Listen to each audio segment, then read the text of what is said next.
That's how I feel about it.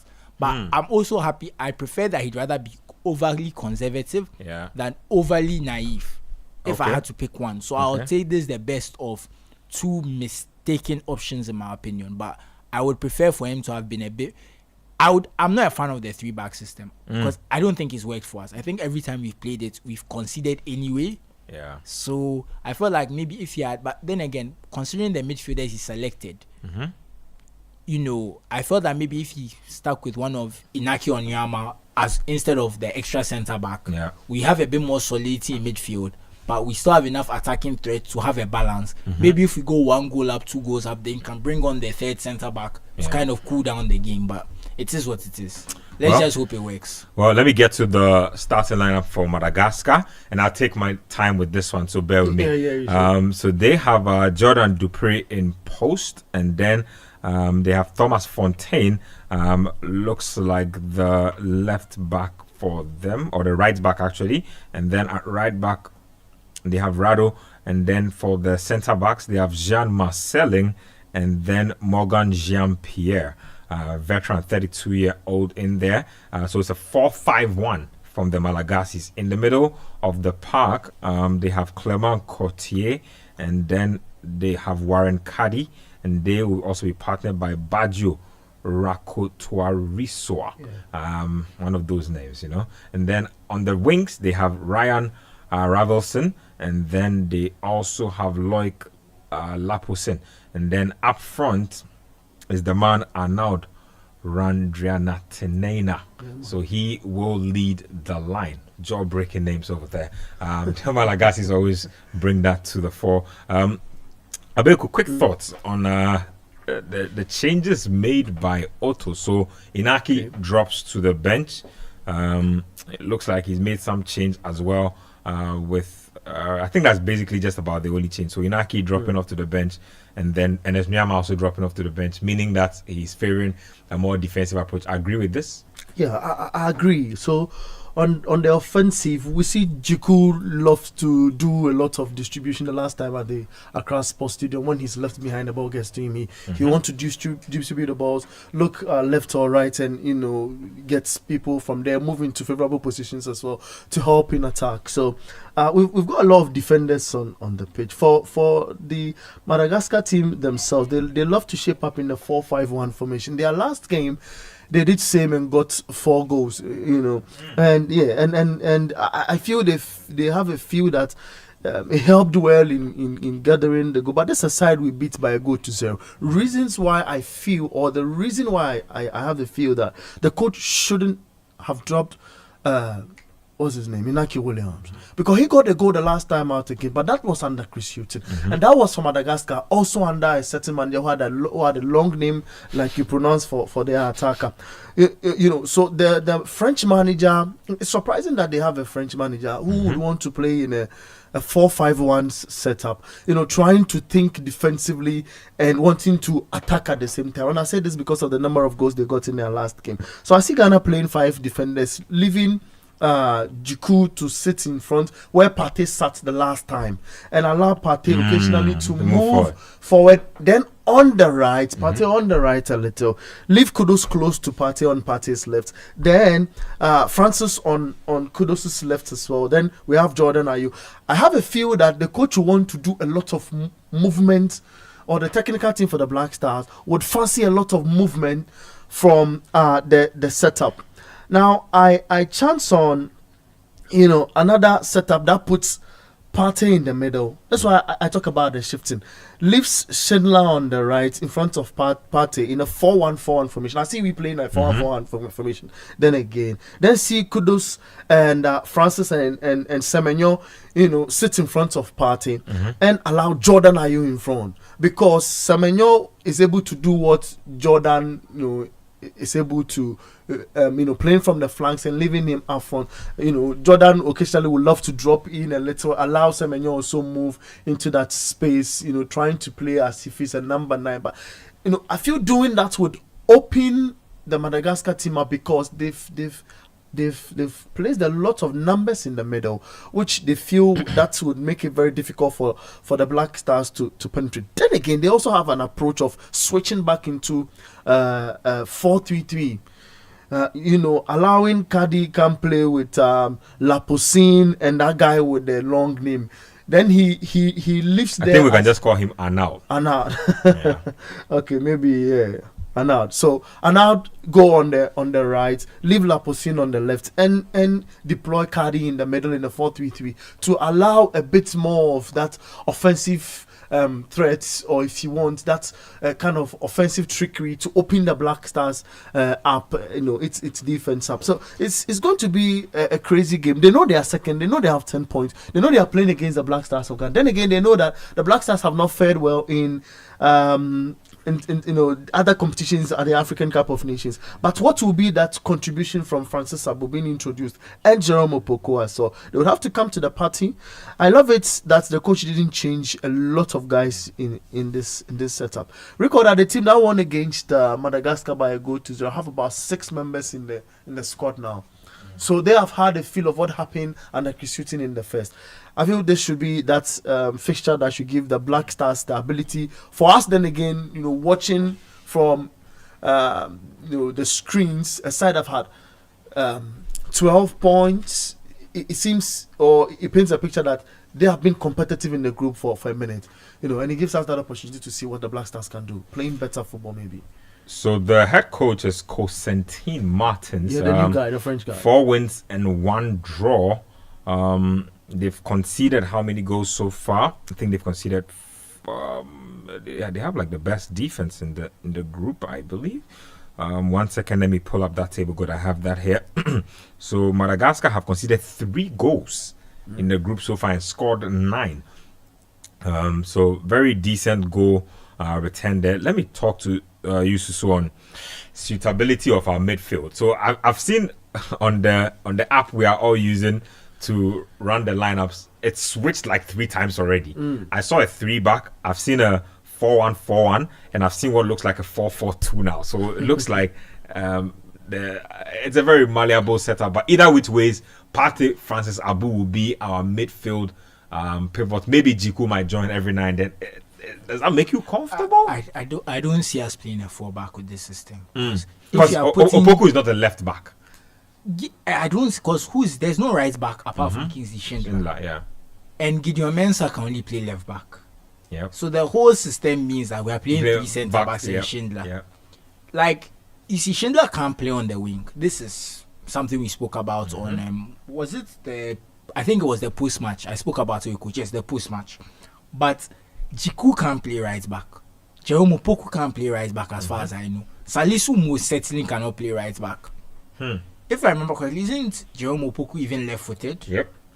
So if Jerome Opoku is truly this is definitely a 3-back system. Yeah, so I'm but the thing about these apps is that they are guessing. They also have to guess based on the players to try and make some assumptions and that kind of stuff. So let's not be too or we could have, how tactics can be. We could have a system where when the game actually starts, it can shift shape. Yeah, maybe we'll defend with 3-back and we'll attack. Maybe when we're attacking, then Jiku will move wide and Schindler will go for it. But I don't know. I don't feel comfortable asking a 32-year-old Schindler to do that amount of running. But he's 32? Yeah, I believe so. Kingsley Schindler? I believe Kingsley Schindler is 32. That would be crazy for me. Kingsley Schindler is not. He's 31. Well, in the same bracket. Wow. Yeah, he's not a boy. 12. He's definitely not a boy. So I'm not comfortable with that at all. That's I don't know. I feel like I remember him when he joined the national team. I just never thought of him as a 31-year-old. He's an older gentleman. So but you see, knowing that Kudus is also not, Kudus is likely to play on the right and he's not the most defensively minded. Yep. I'm worried because Kingsley Schindler was one of the least impressive players against Chad, and we are going to put Kudus in front of who's not very defensively proficient. Yep. Even Gideon Mensah is not great, but he's the best we have right now. Played a decent game in the Chad match. Actually, I mean, by playing a decent game in the Chad match, this is your test. It's not hard. Yeah, exactly. So I think the only position that I'm not happy with the Black Stars in general is the 4-backs. I think every other position we have more than enough talent to do what we have to do, but our 4-backs, I think it would be better if Tariq Lamptey was playing. I think he is more suited for this 3-back, wing back system. He's very good getting forward. He's good with the ball at his feet. He can get up and down. He would be perfect for this, but unfortunately he's not there. But Kingsley Schindler, in terms of his profile, I think it makes sense as someone who can play as a right back, a right midfielder, a right winger. Perfect for this system, but I just don't think he has as much quality. I don't think that his legs, it's fair to ask someone at his age to be doing this kind of work. That's how I see it. I think when you reach a certain age, there are some things you shouldn't be asked to do too regularly. So Kingsley Schindler, and it's the same way Partey too. Kingsley Schindler played 90 minutes, Partey played 80 minutes. You bring those guys in their early 30s, 2 days rest. It's not something that makes me comfortable. Playing back-to-back games in 3 days. And Real Madrid is coming. I wonder. But luckily for him, Arsenal are not playing this weekend because of the FA Cup. There's no Premier League this weekend, so he gets to rest. Very interesting. Let me announce the text and WhatsApp lines again. I will be taking messages in a bit. 0549 986 996 0549 986 996.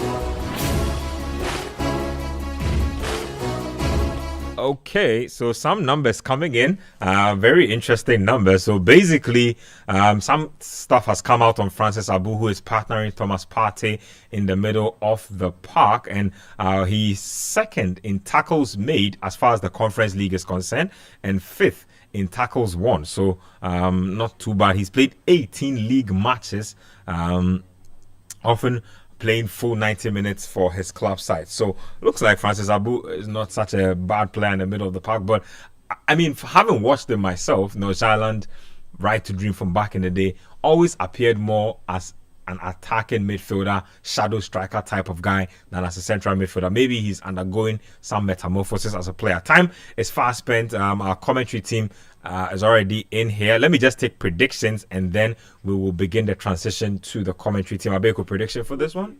3-0 for the Black Stars. 3-0. Suzu? See, this is how I know I'm not a patriot. So I said what we said. What you said 1-1. Yesterday. I'll stick with my 1-1. 1-1. Yeah. In fact, I'm even thinking 0-0. The way we are defensive, but 1-1. 1-1. Yeah. I see.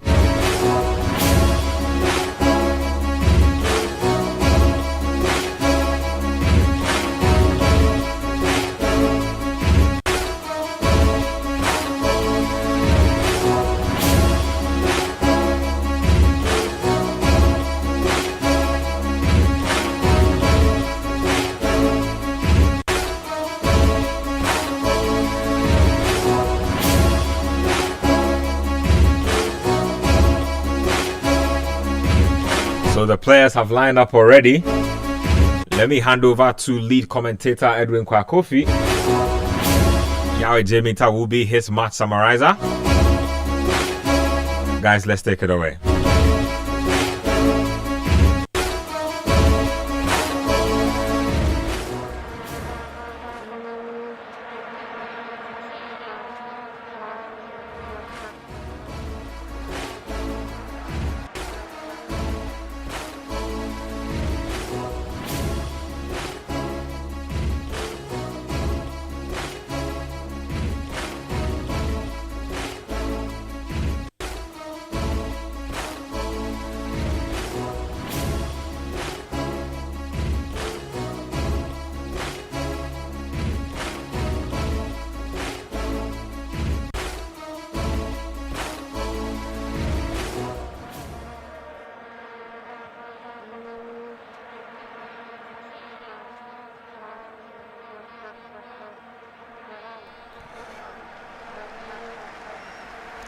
Five goals against a lackluster Chadian team may have pleased Ghanaian football fans and eased the immense pressure on the players and technical team. But today, the Black Stars face what's widely expected to be the bigger threat of their 2-game international window. Ordinarily, a match against Madagascar would hardly raise eyebrows, but after 2 AFCON group stage exits and 1 winless AFCON qualification campaign, ordinary is a word that hasn't been appropriate for the Black Stars since the mid-2010s. Tonight's match against Morocco, or in Morocco against Madagascar, sees one of Africa's shining lights, a team whose exciting brand of football has captured the attention of the continent and who are looking to build on a comprehensive win last week. Take on the Black Stars, and with that, let me take you to today's lineups.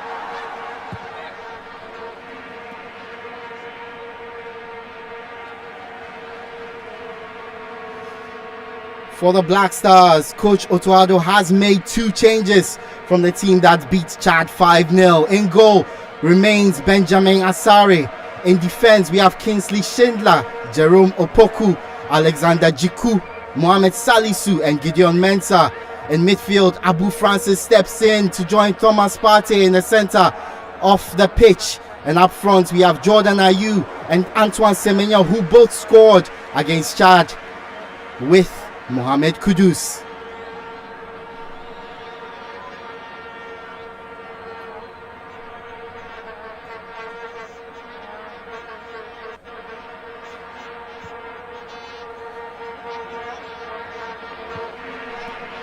Before we get into the game, I would like the thoughts of my summarizer for tonight, Yao Ejim-Minta, who has exchanged his keyboard for the mic. Yao, thanks for joining me. Well, based on the starting lineup for tonight's game, I don't think I'm the most popular guy in Ghana, especially among Benjamin Asare fan bases in Ghana and the rest of the world, because I predicted that, or I expected that Otuado would start Lawrence Atizigi ahead of Benjamin Asare because of the likely change in system that I foresaw, and that was to have the Black Stars play with a 3-back system. And once you play with a 3-back system, then you want your defense to be the first line of attack by playing out from the back. You want a goalkeeper who is comfortable with the ball at his feet, and we've seen heartful games over the past month where Asare hasn't necessarily been comfortable with the ball at his feet, and also in that crucial game against Nigeria, his pass out from the back also didn't go as planned. So that's what I envisaged, and made me believe that yes, Atizigi would be the one starting for Ghana. But it looks like Asare has really impressed the coaching staff of the Black Stars, and yes, they've shown a lot of faith in him by starting him again in this crucial game, which is definitely a major step up from that game against Chad. Well, we are underway in Morocco, Madagascar versus Ghana in the 2026 World Cup Qualifiers. Both of these teams coming off very, very impressive victories. The Black Stars, of course, beats Chad by 5-0 on Friday. Madagascar overcame the Central African Republic by 4-1 a couple of days earlier. The Black Stars start off play in defense. Mohamed Salisu has the ball, plays it long. It's intercepted by the Malagasy, but the ball is picked up by Abu Francis, who finds Kingsley Schindler down the right-hand side. Schindler passes it back to Alex Jiku. Jiku holds onto the ball and plays a long ball forward, looking to find Antoine Semenyo. The ball is headed away and cleared even further out for a throwing for the Black Stars down the right-hand side, which will be taken by Kingsley Schindler. He throws it to Mohamed Kudus. He leaves the ball to Antoine Semenyo. Some good passing from the Black Stars down the right-hand side. Kudus holds onto the ball, plays it back, all the way back to Mohamed Salisu, who plays a long ball forward down the left-hand side. Gideon Mensah tries to reach it, but it's cleared out for a throwing on the left-hand side for the Black Stars. Throw in is effected but Semenyo loses out in the challenge. The ball is cleared up front, and the Malagasy have their first chance to attack. The referee has blown for a free kick to the Malagasy, who until Ghana's win on Friday top the group. They are currently just 2 points behind the Black Stars, and it's been a pretty successful qualification campaign for them. A ball through, but it goes all the way through to Benjamin Asare. And now you were talking about Benjamin Asare. I read your article earlier today, and you made some pretty good points about how he may not fit into Otto Addo's philosophy system. Passing out from the back, he's not very comfortable in the back. And you made a case for Lawrence Atizigi, who has been in the Black Stars squad for quite a while and has formed a bit of chemistry with the Black Stars defenders especially. What do you make of Otto Addo's decision to put Benjamin Asare up in an away game against Madagascar, who haven't been the easiest opponents for the Black Stars, especially in the last couple of games? I think he's going against the grain a little bit here because experience-wise, he doesn't. Benjamin Asare falls way short of Lawrence Atizigi, because at the end of the day, this is Benjamin Asare's second Black Stars game, and he's the one starting, whereas Atizigi has as many as 28 appearances for the Black Stars and has kept the post for Ghana during the 2022 FIFA World Cup. And so yes, playing an away game in a cold atmosphere, I envisage Atizigi getting the nod ahead of Benjamin Asare because of these factors that I raised. But in the lead up to this game, Otto Addo spoke in a pre-game interview where he talked about Ghana getting a little bit of an advantage because of the fact that this game is being played at a neutral site, and virtually there is no away home fans to create a hostile atmosphere. So maybe that also played into his decision to ignore the experience, quote unquote experience issue, and go ahead and start Benjamin Asare. Throwing for Madagascar down the left hand side, taken by Jean-Pierre, throws it forward to Couturier, who holds onto the ball, tries to play it forward, but it's cleared long by Alex Jiku. Headed into midfield, a bit of pinball there, but the Black Stars come away with it as Gideon Mensah finds Salisu, who plays it to the right to Kingsley Schindler. Another long pass forward, trying to find Antoine Semenyo. This time he holds it up, waits for support, and a good tackle, or it seemed to be a good tackle, but the referee has called for a free kick in a very good position for the Black Stars. The Malagasy defense aren't too happy with that decision. Ravelosin making his disapproval clear to the referee, but the referee has already made his decision. I understand his frustration because he clearly got the ball. I don't know, maybe he was anticipating that the defender would go through Antoine Semenyo before making contact with the ball, and that's why he blew his whistle. But I understand the frustration from the Malagasy because at the end of the day, the defender got the ball. There wasn't any follow through that would have injured Antoine Semenyo. So yeah, it's pretty understandable, knowing very well that the ball is placed quite close to goal, and when guys like Thomas Partey and Mohamed Kudus and Jordan Ayew, with the quality that they have, yes, they could end up scoring from that range. So yeah, it is pretty concerning for the Malagasy. There was a mini meeting behind the ball there from some Black Stars players. Jordan Ayew and Thomas Partey are the ones who have remained over the ball. It seems Jordan Ayew has been left to it. This angle probably favors a left footer, but Jordan Ayew will take it about 30 yards away from goal. Referee blows his whistle. Ayew waits, lifts the ball into the box. A great ball across, but the connection from Mohamed Salisu hits the side netting. A good chance for the Black Stars. Jordan Ayew with a good cross. Salisu may or may not have been offside, but he made a good connection on the ball, just couldn't direct it on target, and a good chance for the Black Stars early on. Yes, it was a good chance for the Black Stars. Set piece routine affected very well, and it's just that Salisu was on the stretch, and so he couldn't generate enough power, and he couldn't generate enough proper direction to get that ball into the net. But yeah, encouraging signs from the Black Stars so far. 7 minutes, almost 7 minutes into the first half of this game. Going for the Black Stars. 7 minutes played, as Yao said. Gideon Mensah plays it back to Salisu, who hoofs it long. Kudus Mohammed holds on to the ball. Another long ball looking for Antoine Semenyo, but the goalkeeper Dupire comes out and kicks it out for a throw into the Black Stars, who have started the game quite strongly. We expected a more defensive approach from the Black Stars based on the lineup that Otto Addo had put out. 5 defenders, 2 central midfielders. He took out Iñaki Williams, who started against Chad.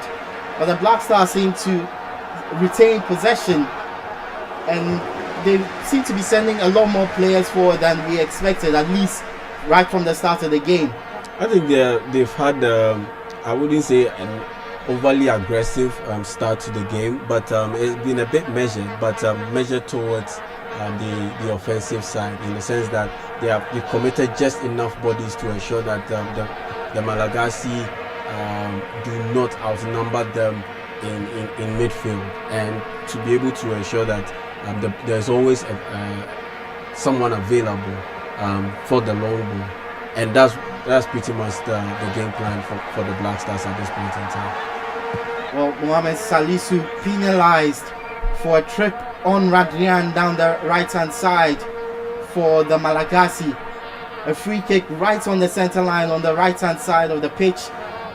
8.5 minutes played so far. It's Madagascar 0, Ghana 0. Kudus Mohammed with some good pressing kicks it out for a throw in to Madagascar.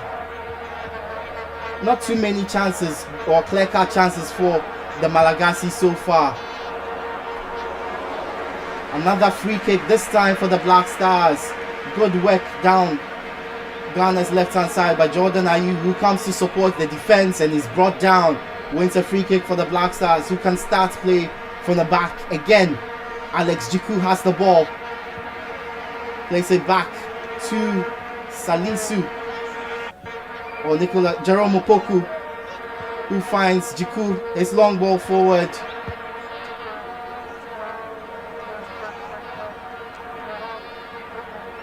Doesn't reach its man, but the referee has blown for a free kick. Another one for the Black Stars. Midway inside the Malagasy half, for an apparent shove on Antoine Semenyo. And again, the Black Stars will push their tall defenders up front. Jerome Opoku, Alex Jiku, Mohamed Salisu. Again, Jordan Ayew behind the ball to take this free kick. He hesitates, checks back, and now puts a delightful ball into the box, straight into the box, and the Black Stars have the lead. A header from Thomas Partey puts the Black Stars ahead. A wonderful cross from Jordan Ayew, and Partey, who recently played his 50th match for the Black Stars, has put them ahead against Madagascar in Morocco. It's Madagascar 0, Ghana 1. Very good set piece delivered by Jordan Ayew, and a very good header by Thomas Partey.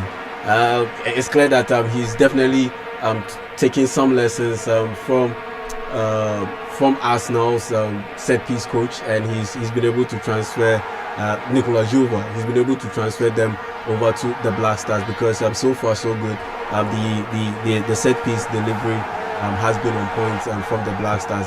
It had been a major area of concern for a while, but based on this game, just this game, we've seen encouraging signs. We saw some signs and some positive signs in that game against Chad, but you really couldn't put a strong premium on that kind of performance or execution from those situations, because of the quality of the opposition. But it's clear that they've worked on it, and it's bearing fruit so far in this game. And just like against Chad, the Black Stars score first and score early. This time Thomas Partey heading home his 13th goal for the national team. A very prolific career, international career for the Arsenal player. He's come under a lot of criticism recently for his performances. He was even left out of the squad as the Malagasy come forward. A shot goes way over the bar, and the Black Stars survive. They remain a goal up. And yeah, as I was saying, Thomas Partey has come under a lot of criticism for his performances for the Black Stars, his commitment or lack thereof, even left out of the squad by Otoado a couple of times. He's back in and back amongst the goals. He keeps on scoring crucial goals for the Black Stars, particularly when it comes to qualifying for the World Cup. No one can forget the goal that he scored away from home in that game against Nigeria in the playoff that got us effectively got us to qualify to that World Cup in Qatar.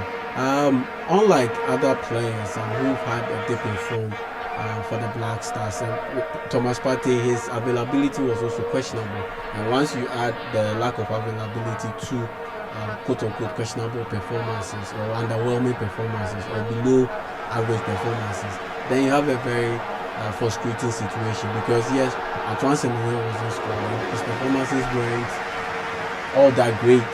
Iñaki Williams' performances weren't all that great, and he wasn't scoring. But you didn't sense that kind of frustration towards those guys. But because they were available, but Thomas Partey, because of his injury issues, wasn't available. And even in situations where he was available, he wasn't delivering. So when you add it all up, yeah, that definitely builds up a very frustrating scenario, and that's why many people weren't too impressed with how things went about in connection with his performances to the Black Stars. You also have to look at expectation. Thomas Partey is world class at his position. When you look at, let's say, guys like Iñaki Williams, Antoine Semenyo, they are not necessarily regarded as world class players in their life. So even when he does well, you still feel like, yeah, there's still something that he could have done better. Well, that shot by Rakotwarisa is the closest the Malagasy have got so far. A pretty comfortable first half for the Black Stars. Down the right hand side with Kingsley Schindler. His ball across the pitch finds Gideon Mensah, who plays it back to Thomas Partey. He lays it off to Mohamed Salisu. His ball forward doesn't find Gideon Mensah because of some good defending by Rabe Manan. The Black Stars have a throwing down the left hand side with Gideon Mensah. He throws it forward to Jordan Ayew, who holds on to the ball, passes it back to Mensah, whose ball across. Almost, it's clear, but Kudus Mohammed's shot is saved by the goalkeeper. He should have done better there, but the ball goes to Kingsley Schindler, whose ball into the box is headed away by the Malagasy defender Marcelin. Well, I think Kudus didn't realize that he had more time than he thought that he didn't have, because he could have easily controlled the ball with his right and shifted it towards or onto his left foot and had a proper blast at that football. But I think he felt that he didn't have much time on the ball, and so he decided to go for that one time finish with his weaker right foot. And unfortunately, though it was on target, it lacked a lot of power to be able to beat the goalkeeper. Kudus Mohammed, widely regarded as Ghana's best talent, but he was goalless, he was scoreless against Chad, despite having a couple of good opportunities to score, and he's missed one today as well. Corner kick for the Black Stars, which will be taken by Jordan Ayew. His ball into the box is headed forward by Jiku. It's claimed, actually went out for a goal kick, which the Malagasy goalkeeper Dupire hits long straight to the Black Stars defender. Kudus Mohammed takes it up on the center line, down the right hand side, finds Thomas Partey. Partey back to Jerome Opoku, who plays it to Jiku. Some good passing in Ghana's defense. Ball moves forward to Kudus Mohammed. He turns around a couple of Malagasy players. Finds Thomas Partey, who's dispossessed. But the Black Stars win it back yet again. Ball is with Jiku, who finds Abu Francis in the middle of the park. Kudus first time ball across to Gideon Mensah, who lets it run before finding Jordan Ayew down the left hand side. And Jordan is marshaled off the ball. It's out for a goal kick. Good defending from Marcelin and the Malagasy defense. Yeah, you wish to believe that, okay, Gideon Mensah hadn't let that ball bounce and run a little bit. He would have been able to get better control of that ball and be able to deliver a better pass to Jordan Ayew and continue that move. But he let the ball bounce, and yeah, it put Jordan under a lot of pressure in the sense that he had to stretch to be able to get to that ball. But unfortunately, these days he's not as quick as he used to be, and so yeah, that was a good opportunity that fizzled out, unfortunately, for Ghana.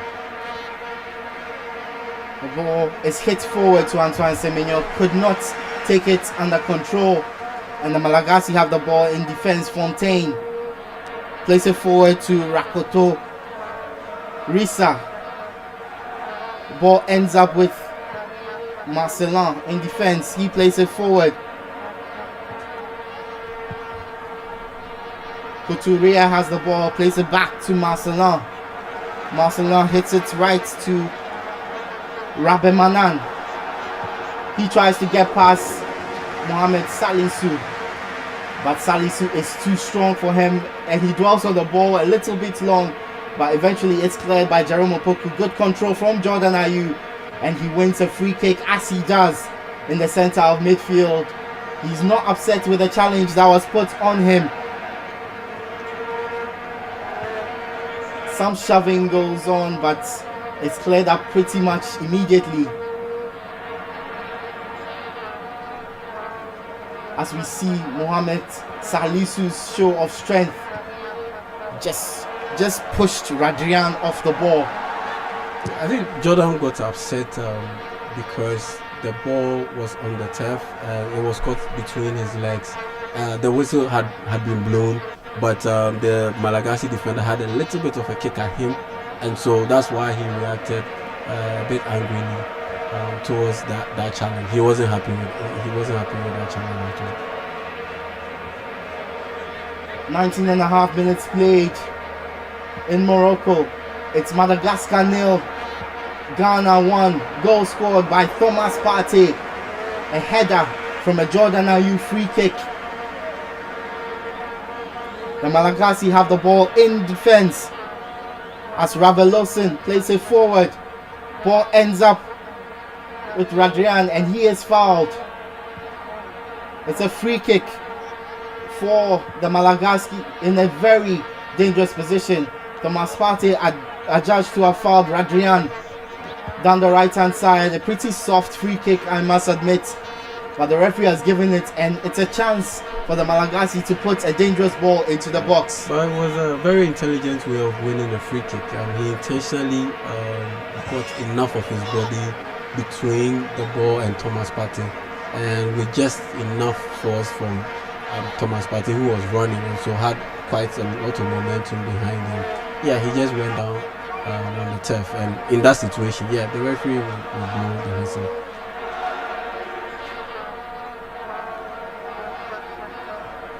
It's the 7th free kick the Malagasy have had, and a woeful attempt by the captain of the side.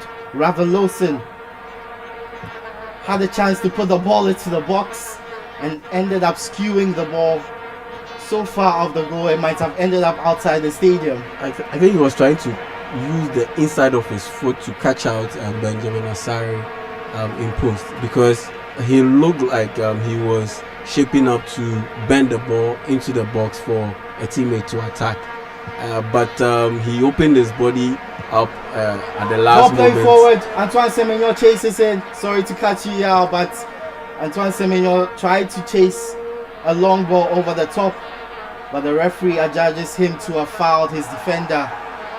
It's a free kick for the Malagasy.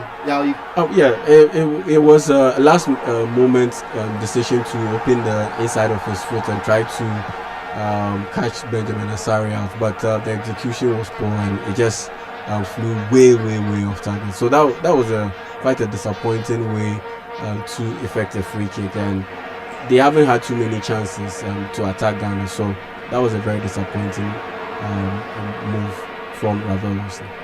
Jean-Pierre tries to break away down the left-hand side. He's forced back, and the Malagasy are forced even further back into defense.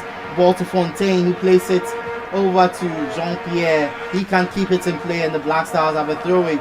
Thrown quickly by Kingsley Schindler. Kudus Mohammed finds Alex Jiku with a pretty dangerous ball, but Jiku controls it pretty well. Malagasy have the ball back, but Jiku cuts out the pass. The Black Stars have the ball again. Another long ball over the top, this time very misdirected.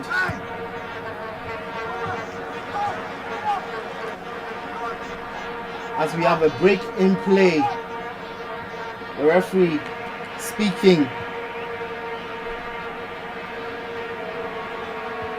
there to Rakotoa Risa, who again put in a pretty bad tackle on a Ghanaian player. He caught Alexander Jiku quite late, and that's the reason why the play was stopped for a while, and he's been shown a yellow card. Yellow card for that challenge.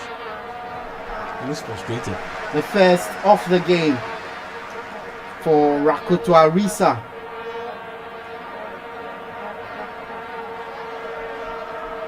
We are halfway through the first half.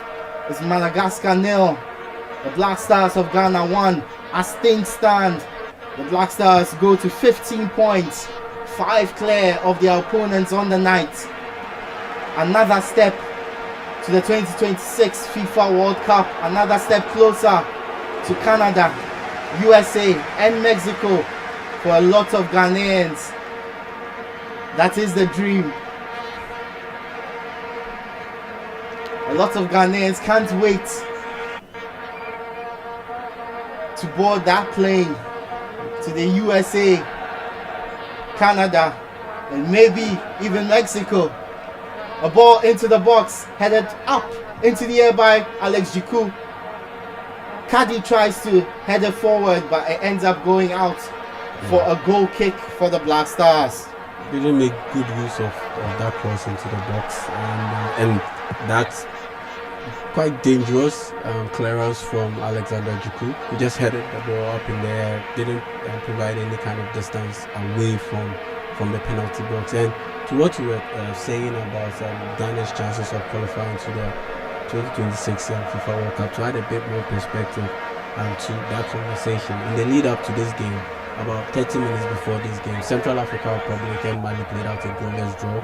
They are also in our group, and so what that means is that Mali have 9 points, Central African Republic they have 5 points. Effectively, they are pretty much out of the reckoning to qualify to the 2026 FIFA World Cup. But you look at Mali, for instance, they have 9 points now. So should Ghana end up beating Madagascar and moving over to 15 points, that means that we've taken 6 points from Madagascar, and we've established a 6 points lead over another top level contender for that automatic qualification spot to the World Cup, and that is Mali with 6 points. And so that will definitely mean something positive for the Black Stars' chances of qualifying to the World Cup. It would definitely do a lot for the Black Stars' chances of qualifying for the 2026 World Cup. But it's still 1-0 to the Black Stars. 1-0 is a very dangerous scoreline for any team, especially one that hasn't had the best of times like the Black Stars. The ball is down the right hand side. Rabimanan tries to break away, but it ends up going out for a throw to the Black Stars, which Gideon Mensah will take.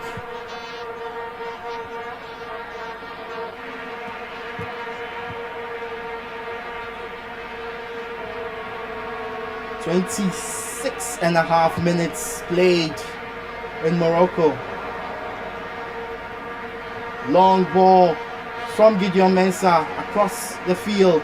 It's cut out by the Malagasy, but again, Alex Jiku steps in to make the challenge. Jordan Ayew has it on the left-hand side. A tackle is made and it's out for a throw into the Black Stars. A very distraught-looking Malagasy bench, but they still have well over an hour to find an equalizer in this game. The ball is on the right hand side. Alex Jiku plays it long forward, trying to find Antoine Semenyo. Semenyo holds onto the ball, gets past one man, plays it back to Thomas Partey.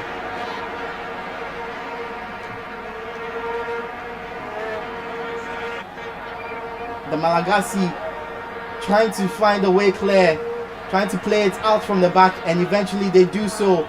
Very, very sweet play from them. It ends up on the right hand side of their defense. Rabbi Manan plays it forward. They're looking for a free kick, but the referee plays on. Kudus Mohamed in midfield, drives forward as he likes to do. Plays it to Antoine Semenyo, who plays it back to Kudus Mohamed. He couldn't get a touch on the ball.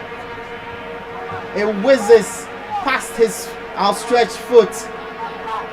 A good ball across from Antoine Semenyo. Very good. But just ahead of Kudus Mohamed, ends up going out for a goal kick to the Malagasy. Yeah, very, very good play. That two-man combination up front, it really worked out very well. They were outnumbered. I believe it was 5-2, 5 against 2.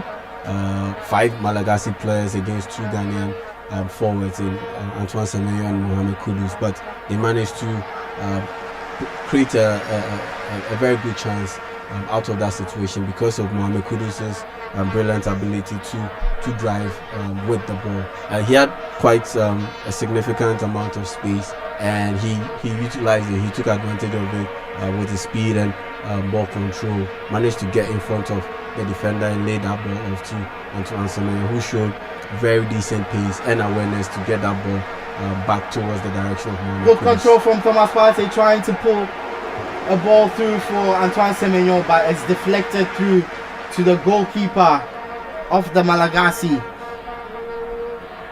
And earlier we saw the referee giving a talking to the Malagasy head coach Corentin Martins. And you know a little bit about Martins and how he seems to have built a reputation for himself, taking the minnows and improving them. He did so with Mauritania as well. What are your impressions of him and how he's done with the Malagasy so far in these World Cup qualifiers? Well, he had quite a impressive start, getting Madagascar to beat Central African Republic by 4-1. Yeah, you might dismiss the Central African Republic as not a very quality side, but you have to factor in this too. They just drew goalless with Mali, a very talented side that has a lot of quality, that is coached by one of the best coaches in Africa, that's Thompson Feet. And so to be able to beat Central African Republic by 4-1, that is something. Today, in today's game, they haven't really settled and they haven't really been able to click, particularly with their passes. They look to be a little bit off the radar when it comes to coordinating passes, particularly in attack. And so they are yet to settle. Then I honestly believe that Ghana, the pressing from the midfielders and the forwards has contributed to that. But so far it has been quite disappointing for Corentin Martins. Thomas Partey's 11th minute goal sees the Black Stars lead Madagascar by 1-0. It's in midfield with Raveloson. He goes past one player and the shot is deflected out by Jordan Ayew for a corner. The Malagasy have their first corner of the game. So far, Ghana's passing has been quite good, but in that situation, Thomas Partey's pass was a little bit overhit, and so Kudus couldn't get to retrieve that ball and continue the move. And so Madagascar intercepted that pass and it led to this corner. Short corner routine from the Malagasy ends up going all the way back. Now they're on the right hand side with Radrian, who plays it back into defense. A pretty wasted corner kick from the Malagasy. Now they have it on the left hand side. Back to Fontaine, who plays it to Jean-Pierre. The Black Stars intercept. Kudus Mohammed has the ball. Plays it back to Kingsley Schindler, who balloons it forward, trying to find Antoine Semenyo, but he's beating to it. And the Malagasy gets on the ball again. Rabemanan plays it forward to Couturier. Couturier tries to fight off Kudus Mohammed, but Kudus Mohammed comes out with the ball and he is brought down. Brought down again by Rakoto Risoa. He needs to be careful. Who is already on the yellow card, and as Yao said, he needs to be very careful. Yeah, and the referee made him aware that he's on the yellow card and he really needs to be careful. Another infringement like that could possibly see him get a second yellow card and see him exit the game. How terrifying must it be for a midfielder who is on the yellow card to see Kudus Mohammed running at you at full pace? You just have to let it go. If you are on a yellow card and you know that you are at serious risk of getting red carded or attracting a second yellow card and exiting the game, you just have to let it go. You just have to let him go and trust that your teammate will be in the right position to be able to make a tackle or an interception to prevent him from going any further forward. Rakoto Risoa tried to play Jean-Pierre through, but it was cut out by Kingsley Schindler. The Malagasy have the ball down in the middle. Rakoto Risoa beats one man, beats two, plays it across. And a pretty weak shot. Good defending from Jordan Ayew, but it ends up in the arms, grateful arms of Benjamin Asare, who hasn't had much to do so far in the game. Perhaps he's the lucky charm that the Black Stars were missing, the clean sheets magnet, as he has been for Accra Hasselhoek in the Ghana Premier League, and as he was for the Black Stars against Chad on Friday. And even before he moved over to Accra Hasselhoek, he played for Accra Great Olympics and he led the league that season. That was the 2023-2024 season in clean sheets, and he had 16 clean sheets. And so he is a statistics baby, a statistics darling. The statisticians always love him because he's able to pull off a clean sheet. So yeah, I think that's his hallmark. Ball down the left, Jean-Pierre finds his way to Fontaine. Marcelin in midfield to Couturier. Down the right to Rabemanan. His ball into the box. It's headed clear by Jerome Opoku. The Black Stars have a chance to attack Kudus Mohammed. It breaks to Antoine Semenyo, who's all on his own. Waits for support. Good hold-up play from Antoine Semenyo. He now has support, tries to beat his man and loses out. It goes out for a throw-in to the Black Stars on the right-hand side. But not too much in terms of support for Antoine Semenyo, apart from Kudus Mohammed and Jordan Ayew running forward. Not even the fullbacks wanted to break forward and give him any kind of support. Well, that is what we lack, as in the raw direct speed to be able to break out from defense and quickly transition into attack. That's what we lack with our wing backs, who aren't necessarily the fastest, in case we Schindler and Gideon Mensah. And once you also have Jordan Ayew in that forward line, you know you are not getting that breakaway speed. And so it is not surprising that Antoine Semenyo is more or less like an isolated figure up top. But in that situation, he did excellent. He did excellent work held that play so very well. But unfortunately, he made a mistake of running himself into trouble by trying to take on the defender. When a pass out to the opposite flank where you had Jordan Ayew and Kudus would have been the better option. Well, a yellow card for Abu Francis for the Black Stars for a pretty reckless lunge on Rakoto Risoa. 37 minutes played in Morocco. It's still Madagascar 0, Ghana 1. Thomas Partey's 11th minute header, the difference between the two teams. Jean-Pierre tried to win a free kick just outside the Black Stars box, but the referee was having none of it. It's a goal kick to the Black Stars.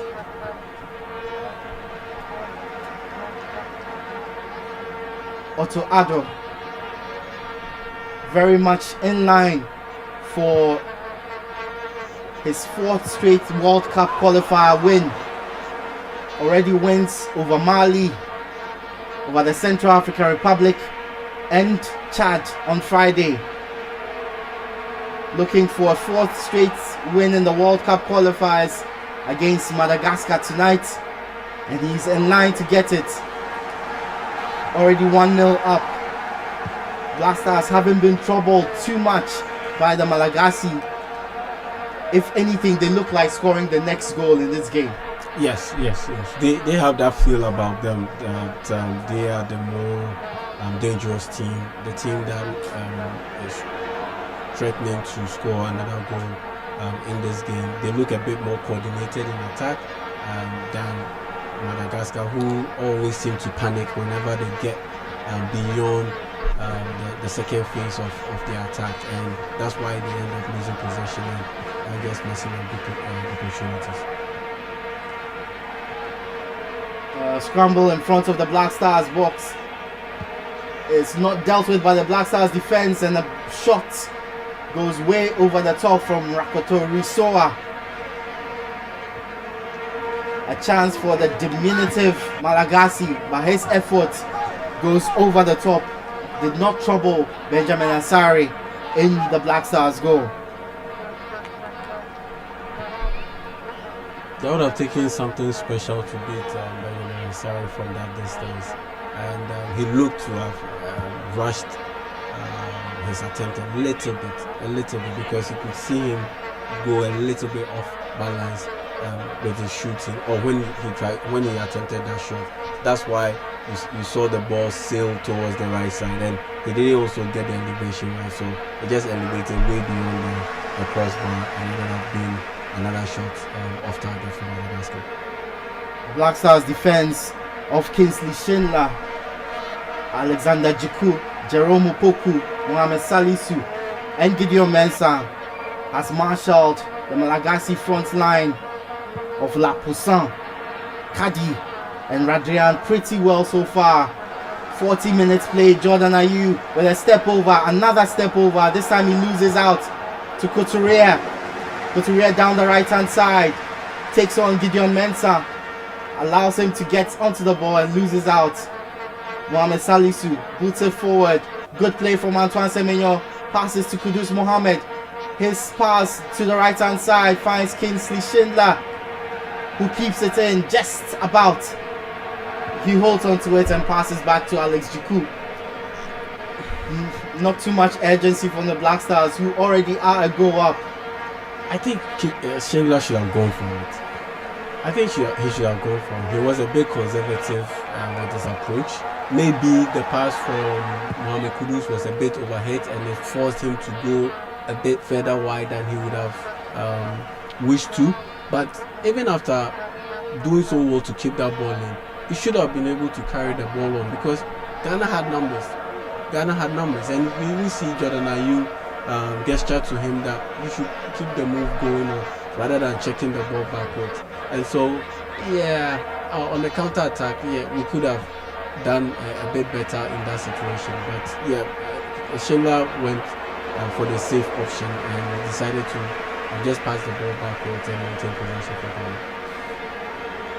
A brief breaking play as Couturier went down, having cut an arm of Jordan Ayew to his neck.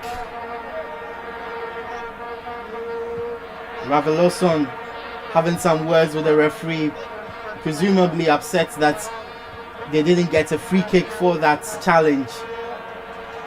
But the Black Stars do have the ball down the left hand side. Gideon Mensah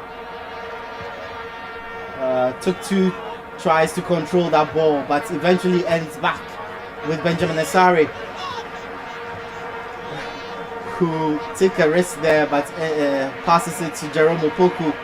Salisu, Jerome Opoku, Benjamin Asare. The Black Stars building up from the back before Asare's ball over the top is cut out by the Malagasy defense. Lapoussin goes down looking for a free kick, but the referee points the other way for a challenge on Kingsley Schindler. It's the Black Stars who do get the free kick, which Jiku is over. 2 minutes to the end of 45. The ball is down the right hand side. Kudus Mohammed turns around his man and goes down in the box. The ball rolls out of play for a goal kick. Kudus was looking for the penalty, but the referee wags his finger in the West Ham United forward's face, says no penalty for you. There was no need for him to take those extra touches. Once he got past his man, took 1 touch, he should have been able to just look ahead and find or try to find a teammate rather than taking those 2 extra touches, and that forced them into a tight space. Good passing from the Malagasy. They have a chance down the right hand side, but a shot from Radrian. Under pressure from Mohamed Salisu goes well wide. Again, it's not on target. Again, it's well past Benjamin Asare's goal. Another chance gone begging for the Malagasy. Yeah, and we see this all the time in football. One moment, one team is attacking at one end. The next moment, the opposite team is attacking at the opposite end. And we just saw that with Mohamed Kudus messing up a good goal scoring opportunity. And the next thing you know, Madagascar is on the attack. And had they not been for Mohamed Salisu's brilliant application of pressure, that forced the player to go a bit off balance and rush a shot attempt. Yeah, we could have been staring at a situation where either Benjamin Asare has to make a save, or that ball is going across him into the far corner of the post and possibly ending up in the goal. Dangerous signs for the Black Stars, but Malagasy fail to take advantage. Ball in midfield, Correnti. Couturier loses out, and the Black Stars have it again. Abu Francis to Alex Jiku. Kingsley Schindler down the right hand side, back to Jiku, and he kicks it forward. A feature of the Black Stars' first half, the defenders hoofing the ball upfield. Kudus Mohammed. Francis, Thomas Partey tries to hit it first time. Somehow it ends up with Gideon Mensah, whose ball into the box is headed away by Marcelin. Kadi comes up with it in midfield. Raveloson, Couturier. Now the Malagasy have a chance to counter on the right hand side through Adrian, and he loses out, and the Black Stars have the ball back. Good skill from Thomas Partey, but he overdoes it. Raveloson tries to get past Abu Francis. The referee felt Francis fouled him, and it's a free kick. Malagasy have the ball. Couturier, good passing in midfield. A good challenge by Jordan Ayew. Finds Kudus. Kudus is brought down in the center circle. The Black Stars have a free kick. 1 minute of added time played, and we are heading, looks like we are heading to half time with the Black Stars ahead by a goal to nil. The referee has blown the half-time whistle. Black Stars players knackered. The Malagasy players disappointed. But it's those in yellow who go into the break with some joy as Thomas Partey's 11th minute header puts Otto Addo's side ahead against Madagascar. Like their jerseys, the road to the 2026 World Cup in Canada, USA and Mexico has never looked brighter. The Black Stars have been dominant and they deservedly lead. Don't you think so, Yao? Yes, they deservedly lead, and you can see the look of disappointment on the part of both teams. For Madagascar, they are a bit disappointed that they put up a very poor performance. You can see from their body language. And you look at the Black Stars, you can tell that they are disappointed that they haven't been able to at least double their lead. The look on Kudus's face says it all. Thomas Partey also had that look on his face, and you could tell that generally they are a bit disappointed that they've not been able to get at least a second goal in this game. And so far, I think it has been okay. It's been quite good from the Black Stars. They've mostly neutralized the threat from Madagascar. They've contested those 50-50 challenges very well, particularly in midfield. So Mohamed Kudus on a couple of occasions drop deep, help out defensively, and try to and get to win the ball back. The least said about Jordan Ayew, the better. That's pretty much a hallmark of his game at this stage in his career. And so they've done a very decent job containing Madagascar, particularly in the middle, and tried to get Antoine Semenyo on those long balls hit forward to try to catch out the Malagasy backline. But so far, it has been a very good performance from the Black Stars, and the only downside to that performance in the first half was that Ghana ended up just scoring a goal. Efficient, if not attractive, from the Black Stars. At halftime, it's Madagascar 0, Black Stars of Ghana 1. We'll join the feed again after the break.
Welcome back.